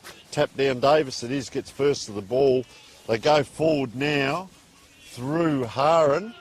Been a very valuable player for him today. Ferrari can't take it. A hack around the corner by Mitchell. You picked it earlier. He's had a good day. That's what Beon does. He does do those little scrappy kicks along the ground, and he's got his first on the board. And we are 28 seconds in to the last quarter, and that could just be the one that snuffs out any chance Iggy's may have had. But coach is yelling out, and what he was after, spoke really well. Spark from the mids. They wanted someone on Davis. They want to pull the trigger. The forwards hold it up when they get it in there, and they're after work rate. However, when Glenunga get their hands on the ball, you've got to have a bit of keepings off, I'd say, Jack. Ball goes up in the middle. Spot on. And Byron now, he's got 8 goals on the season. He collected 3 last week. He's got 3 again this afternoon, and has the rest of this fourth quarter to add to his tally if Glenunga get well and truly on top. Along with 17 possessions last week, and he's had a bit of the pill this afternoon as well. Those stats, of course, thanks to Sports Interactive. On the Sportal scoreboard, Glenunga extend their lead. They're up by 24 points. And the tackling is strong. It's clear that Nathan Grimer has revved up his boys at three-quarter time. He wants a solid win. Third quarters have been a problem. They only outscored Gullies by 2 points last week. And they were outscored in that third quarter by Old Ignatians, who sit 10th on the Division 1 table. They want to put their foot down and win by more than 30 or 40 in this round 3 encounter. The teeth of goals once again. Nervous times. Option of rushing the behind. Did it. It comes to the captain. He's fluffed his lines and blown the lot out of bounds. Had a nice kick right out of bounds there. Had more time across goal. Yeah, I think you're correct. It came to him, and then it was like, okay, I'll go check side here. I've got a bit more time and space. So they load up again here, Iggy's. So Jonesy's going deep. We can hear that. Brandon Lord runs out. Gets hold of it. Sorry, that wasn't Brandon Lord, I don't think. But kick here. Looks like it could be Abel, I reckon. Anyway, comes in. Oh, got the good jukes up there. And that is Nick Wunky, who's been good down back through the middle of the ground. Some really strong marks. I don't reckon he's too grabbed any balls today. He just one grab, goes bang like that. He's going to have the sun in his eyes down here at Glenunga. I will tell you a little story, Jack. I coached against Glenunga back in the early 90s. They used to have just a little shed down here, but they had a wood fire, and it was sensational. But long time back, as Wunky comes in, he likes it off the boot, doesn't he, too? And I'll tell you what, he's right up there as well, because some of his marks around the ground have been sensational. Gets his first goal for the day. They go through to 10 goals, 13.73 to 7 goals, 3.45. So 28-point lead. Pretty good lead as we speak, and well, can they do anything about it, old Iggies? They need to plug the dike. First time that 4 Wunky brothers have played for Glenunga, and Michael's kicked 2, and Nick was like, oh, I want a piece of that pie. Samuel and James perhaps looking to add to Glenunga's tallying in this fourth quarter. It's just taken a bit of reciprocation from Glenunga in this quarter just to lower their eyes, and the disposal efficiency has been off the charts. Another accurate disposal and another fantastic kick. He's putting his name up in lights. He wants those Archie's thongs, says Bayern. On the cusp of 50 now. Tell you what, that was Schwartz. He ran just for a bit of theatre. He ran from that ball up all the way here to the line, and you can see him now coming into play. He's run a big V there. He run about 100 metres. His ticker must be off the charts. If we're tracking his steps, he'd be upwards of a few thousand this afternoon. Kick out of bounds. So I don't know. The pedometer would go that high, actually. He got his 10,000 steps up. I'd suggest that. Kind of blowing up on him, actually, at this point. It's a couple out of bounds on the full early on in the quarter. We're 4.5 minutes in. They've already kicked 2 on the full there. Guess who? Harrans kicked both of them. So they just come with a long kick out, Old Iggy's, which we noticed in that second quarter. They were trying to pinpoint the kicks from that end. The wind's just dropped a little bit. Ball just bobbling around, a little bit of volleyball there. Around the corner it comes. Didn't quite hit that correctly, Harry Prosser. He's had a quiet day today, and nice grab right down there as he runs down into the playground. Eddie Shaw there taking the mark. It's perhaps been juggled out of bounds, though. And the boundary umpire decides we'll have the boundary throw in. Interesting quarter, this first 5-minute patch. It's hardly been forward of centre for Old Ignatians. Glenunga have put their foot down. Iggy's were like a whack-a-mole in that third quarter, and Glenunga in this fourth have got the hammer out and just put them back in their place. Solid tackle from Dan Tiokia. Quick snap out of the pack going towards going there, peppering the scoreboard. They could be well and truly out of range by this point, the Rams, as it is 31-point game. Not quite done with just yet, Old Iggy's, but you sense another goal or two and that might break the Camels back in this fourth quarter. 31-point margin. A real chance to add to their percentage. That's the thinking of Nathan Grimer and Glenunga, and a real chance to cause an upset with a late wind and a late gust, but they're going against the wind and they're going against the favourites in Division 1 in this quarter as it stands on the table so far in 2023. Here's Schwartz. Short little shrimmy. Oh, just bounces across the face. Doesn't score, of course, and Iggy's can build from the back. They reload and look to go down the outer side. Uncontested mark. If they have any chance, they've got to get a goal from this passage of play. They are running in streams, you can see across the ground, almost like choreography, but the midfield can't quite keep up now. They're just trying to push through. So player holds it up. Just that short little kick in on that far side, right in front of the Glenunga.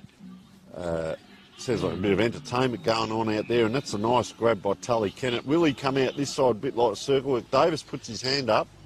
Still out here if he wants him.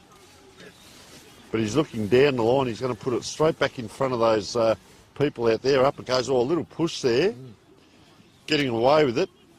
Oh, he's more a bump than a hold there. A little bit going on in back play.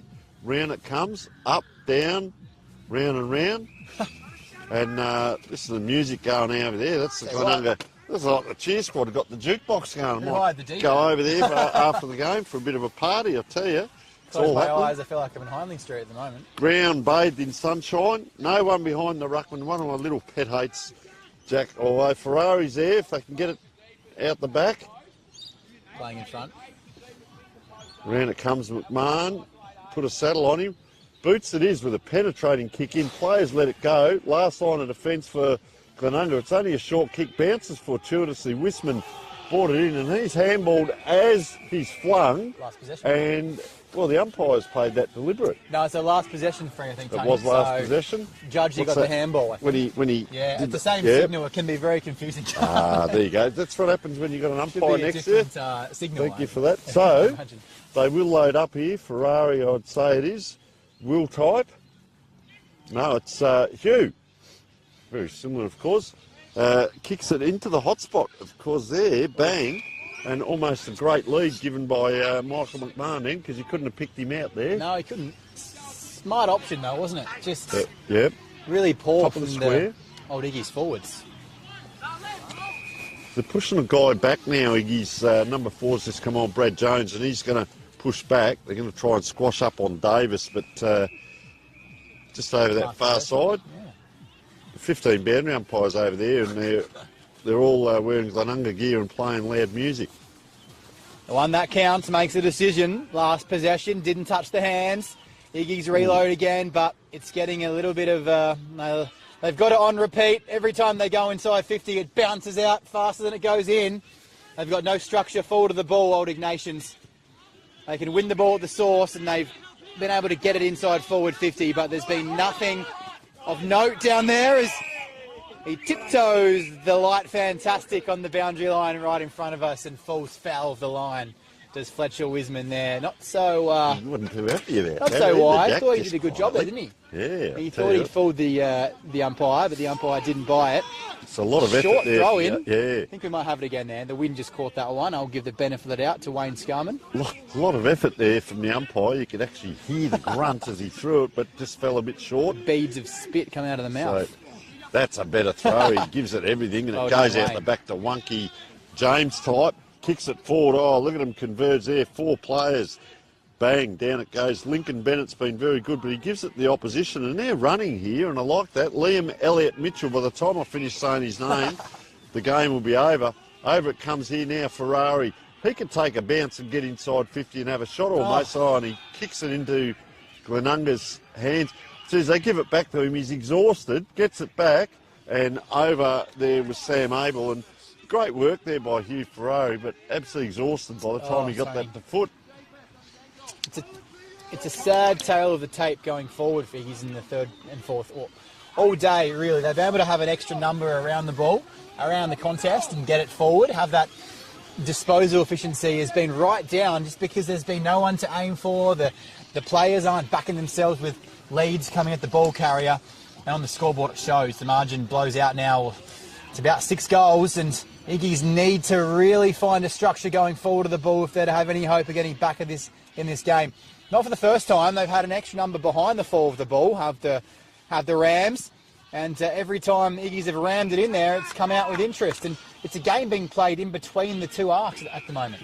It's interesting. I haven't seen too much where Glenunga, that's a very dangerous kick here. Weissman just runs onto it, gets a hack around the corner, and Davis is just, where's he been? He's just out there resting, runs in, kicks a nice goal, tumbles over, stands up, gives a high five to his opponent, and very happy with his day's work once again. He's been a real asset to Glenunga in the games that we have seen him play, and that was last week and this week. So 11-14-80 to 7-4-46, so 34 points as we speak. It was 2 points at quarter time, 27 at half time, 17 at three-quarter time, and just a little bit of a blowout 11 minutes in. It's funny, there were calls on the Iggies bench, and if you might see that and they say, oh, Abe Davis, lazy out the back, he's just kind of cheating. I think the complete opposite. He read that play beautifully. He's seen the game unfold, knows that when old Iggies go forward, more times than not, he's rebounded out, bounced out, found the Rams' hands. As soon as they were loose on the wing, he left, pushed down, knew he was in space, knew he'd get honoured, and that's just the smarts of Abe Davis. And he's down forward now. That's very well said there, Jack. Just watch this ball first. Can Iggies, they get it in there. You want reward for effort. You put all that effort in to get it in. But it's so disappointing for the backs of Iggies to see this ball come straight back at him again as the one hand goes up. 3-on-1 here. Boots goes back in. He's taken down. He actually kicked Alex Haran then, I think, on the way through as he missed the ball. And big Nick Wonky has ball in hand. He points, I'm going to go long and high. And that he does. 2-on-1. Player just pulled out of that as Davis came through like a freight train, and just a bang on the foot there. Goose step. Oh, player... let it go if it's too hard, we used to say at training when you do that. It's hit the chest and bounced off. And Iggies will try and set up again here from the stoppage. You got big Nick Wonky there, you can see there, just trotting around. Both ruckmen are facing us here, so will they hit it this way? Wonky hits the ruckman, gives it off to Haran, over the top, floating ball forward in the direction of Davis, and that's what he can do. What I was going to say before was you've got the luxury of saying, Abe, just go and stand up forward for a while. But he's got to do a job up there, and that he's doing. He's going to line up for his second here, both in the last quarter. And to have that kind of value, rather than rotate him off the bench, put him up forward. Echoes of a Dangerfield type who can give you that impact in the midfield, but then not only play a different role, but be impactful in that second role. So coming in, of course, he won the Archie Thongs. I had to bring him a spare pair this week because he's such big feet. But...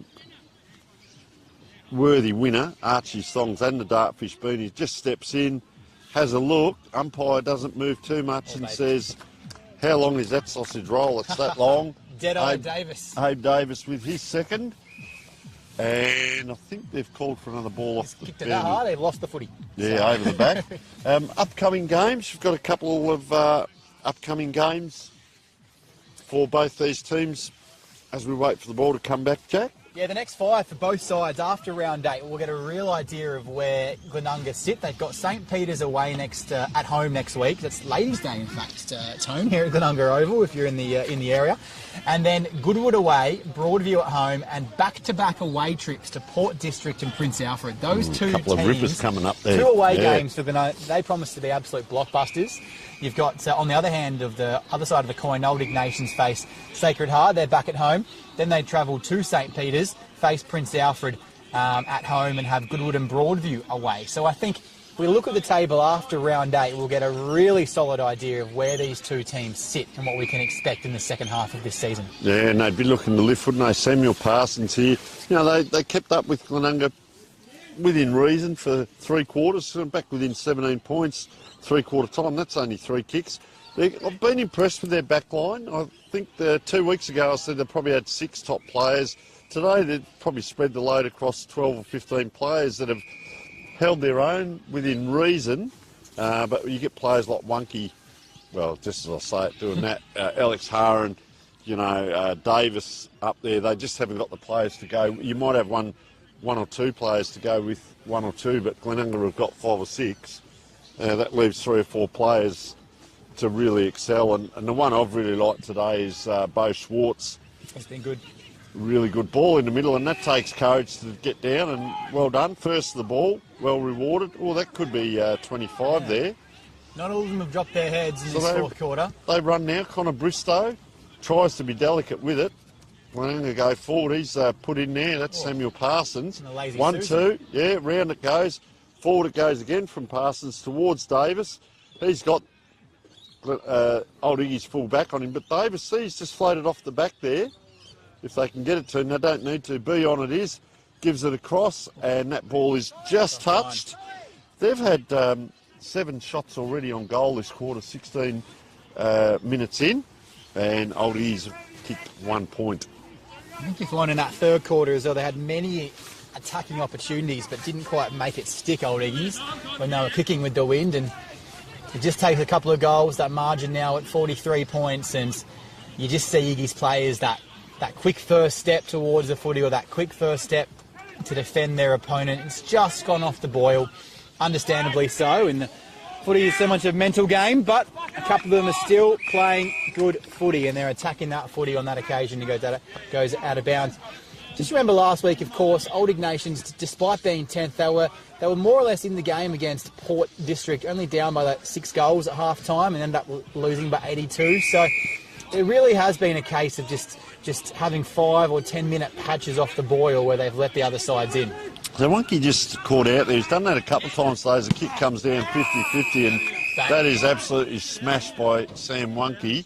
I bet you he's got Sharon across his knuckles now. He's hit that so hard it's gone into the next. That's down to Victoria Park Racecourse, that footy. So he was happy with his work, wasn't he? Yeah, umpire comes in and puts a lot of effort into it. No one behind the 2 ruckmen if it happens to go behind. Wunky just taps to the front there. Well done by Ferrari there. Picks it up. Just a little handball. And beaten over the line. William Nader there. Players have to reset again. As I said, Max Alfred, I think, is a young player still developing. He's got a fair bit to offer. Puts in there. Wunky pushes out again. And he's done that a few times today and does go against him. And have in mind that he's going to handball this off. You can see there. Set play, gets it across to Tom Scanlon, and that's an underground kick. Might be a set play. I wonder where they practice that. Here's danger because he gives it back to the ruckman. Oh, he has to drop that a long way from hand to foot, and that'll be almost to grab the boots. He appeals like a cricketer. Up it comes back in his direction.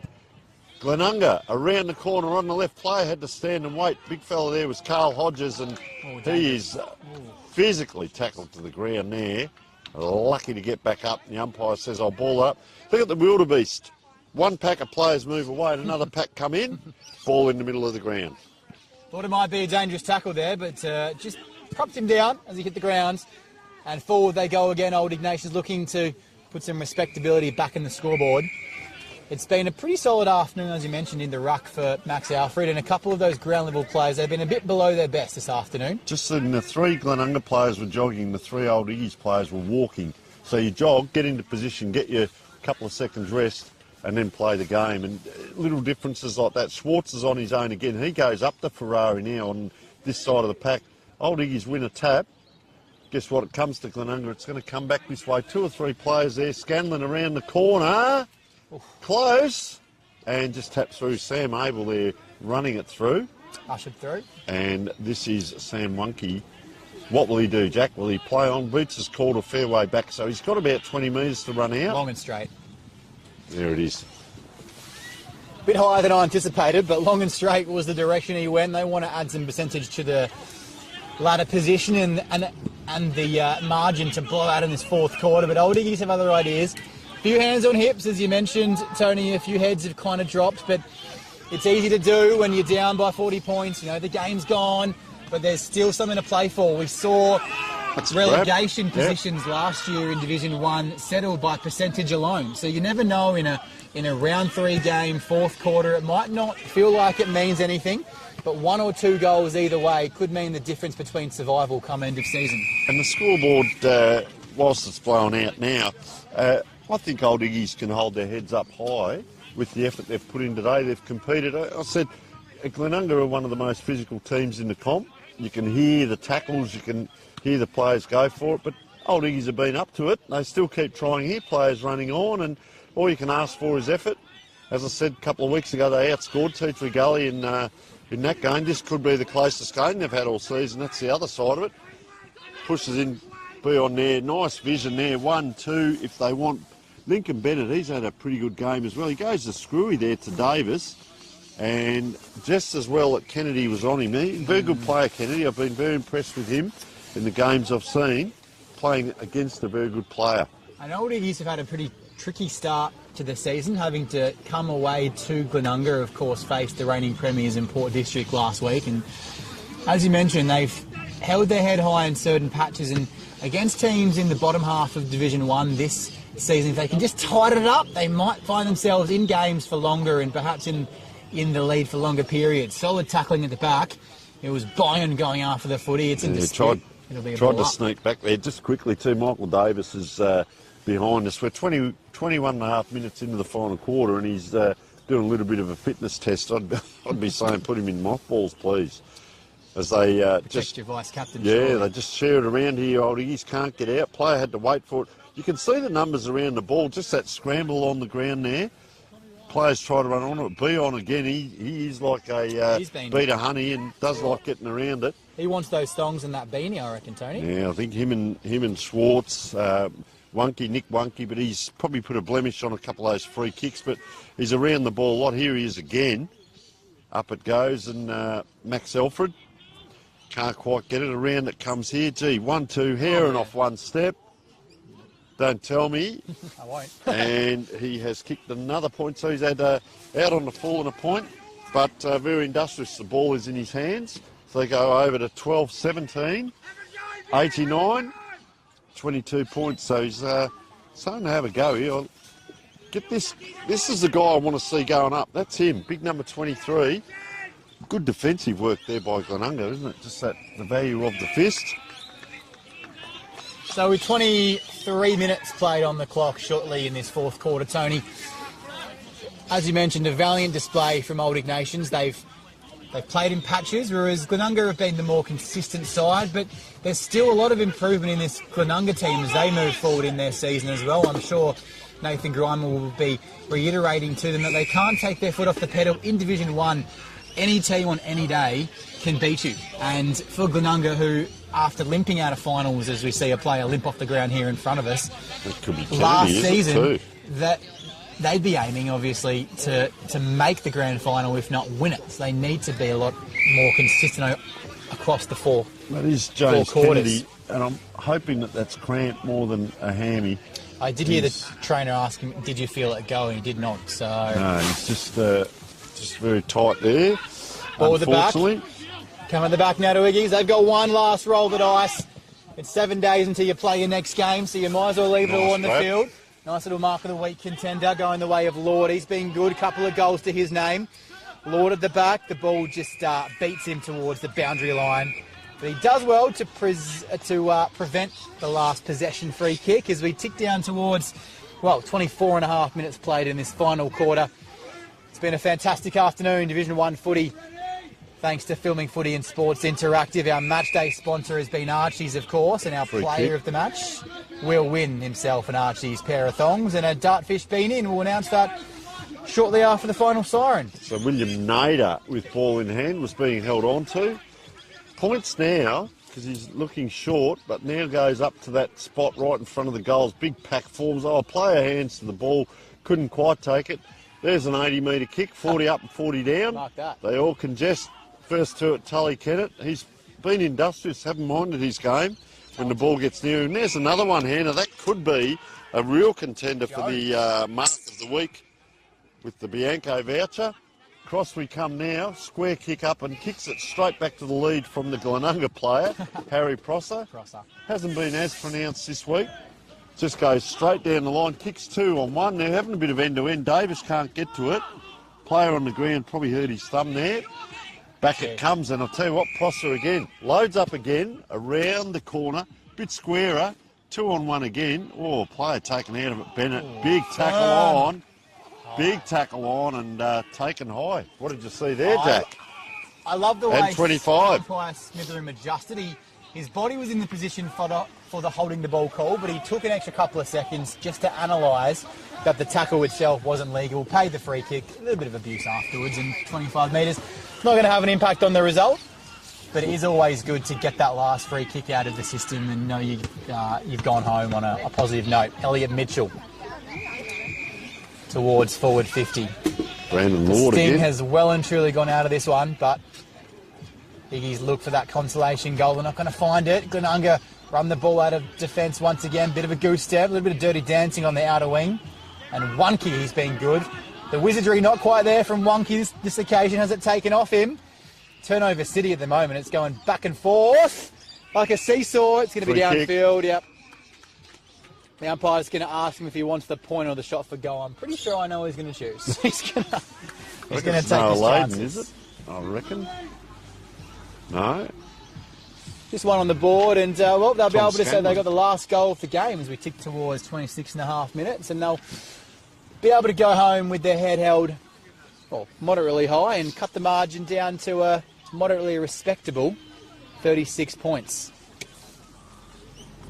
Some thought this game would have a 100-point blowout written all over it. Iggies have done well.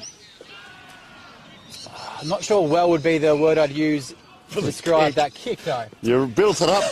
We were waiting in anticipation. And they're not going to go home with that goal after all. Glenunga just holding it up here.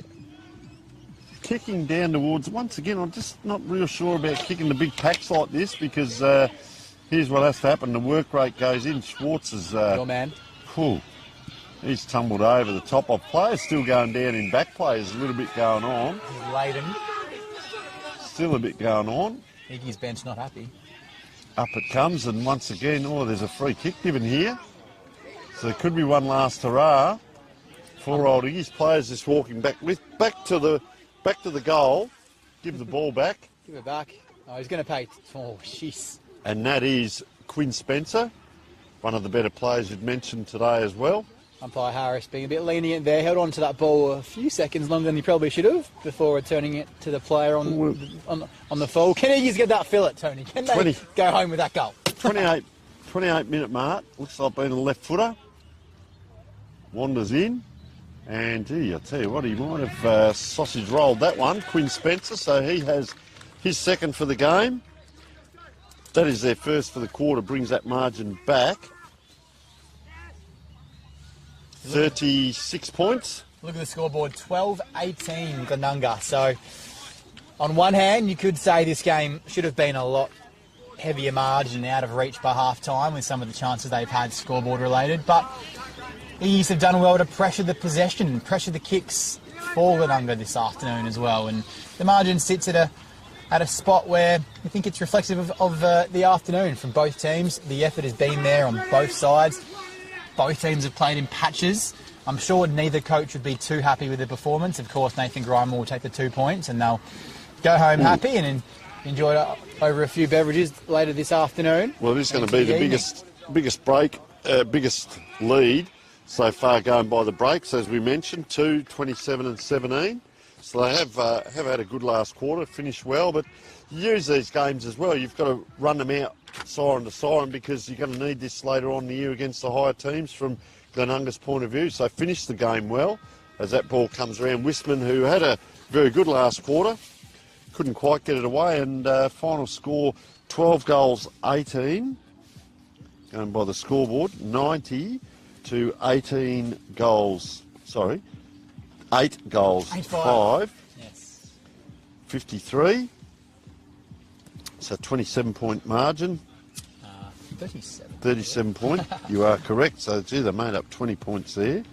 37-point margin there to Glenunga Music starts in again. the end, yeah. So party time at Webb Oval. Bit of rock and rolling. So let's have a look at our goal scorers first of all for Glenunga. Carlo Vasitas with 1, Lincoln Bennett with 2, Nick Wunke 1, Michael Wunke 2, Michael McMahon 1, Abe Davis 2, Thomas Beon with 3. So a real spread of goal scorers there. Come across the old Ignatians goal scorers. Spencer Boots and Lord all added 2 to their season tally. Ferrari of the wheel variety, a single, and Nader had 1 as well. In that little run they had in that third quarter where they kicked 3 goals to 1, but it wasn't enough with a 4-goal-to-1 fourth quarter in the way of Glenunga, sewing up the points. If you look back, you might say the points were safe all day. Iggy's had that patched there in the third where they were charging back into it. But the following players, like we're about to mention, really put their foot on the gas in that fourth quarter and put their hand up to be the best on ground this afternoon. Yeah, and I think Bo Schwartz, are we both in agreement there, we'll give best on ground to. Special mention to Thomas Bean. He's mighty close, I reckon. 3 goals. Yep. But, Nick Wunke, of course, was also good. Michael Wunke started early. We didn't call him a lot late. Darcy Mitchell sort of started to go more towards players than than playing the football. So he put in a good effort. Abe Davis, of course, went up forward. Michael McMahon played very well. Alex Haran, of course, as well. Who have you got from Old Iggy's? Yeah, I mean, the goal scorers were the main ones that really stood up above most of their teammates. You had Sam Boots, the captain, led well, had 10 tackles last week and was really in there and under, trying his best for his team to will them over the line, I should say. Lord had 2 as well. I love the work, as you picked out a few times. Max Alfred in the ruck really held his own and is one to watch there as well. I just want to point towards the predictor finish in the Advertiser article earlier this season. They predicted Old Ignatians to finish 10th, be relegated, but I really feel with those efforts, and if they can just get more consistent, work on that game plan. What really worked for them is having an extra man around the ball. Didn't quite work when they won it and then went forward, but if they can use that as a bit of a ground stone, build from the ground up, equalise those numbers going forward, have a sharp, fast wingman, then push forward to compete, I reckon, they're in with a chance of competing in a lot of games this season and have a season of survival.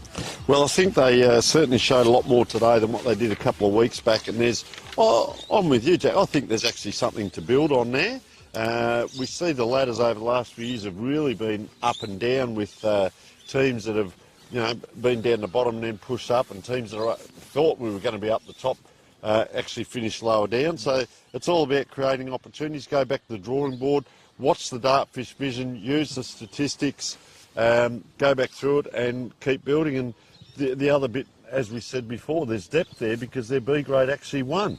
So 100%. Yeah. And we mentioned earlier that last year they survived relegation on percentage alone, and a game like this where you could easily rock up and you could easily lose by 100 points if your header wasn't in it, but to only lose by that 6-goal margin, that could come into consideration later this season.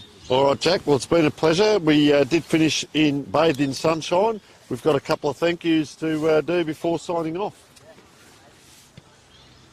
Indeed we do. So a comprehensive win for Glenunga. Thank you very much, obviously, to Matchday Clubs Glenunga for having us here at Webb Oval and Old Ignatians. Our officials and umpires, fantastic job by Matt Harris and Paul Smitheram and his team this afternoon. Our cameraman, who's done a fantastic job not to get blown over on his ladder, and our production crew on behalf of Filming Footy and Sports Interactive. Tony Neal, it's been an absolute pleasure working with your great self. I'm Jack Moore, and it was a comprehensive win for Glenunga this afternoon. Round 3, Adelaide Football League footy. We'll see you next week on Filming Footy.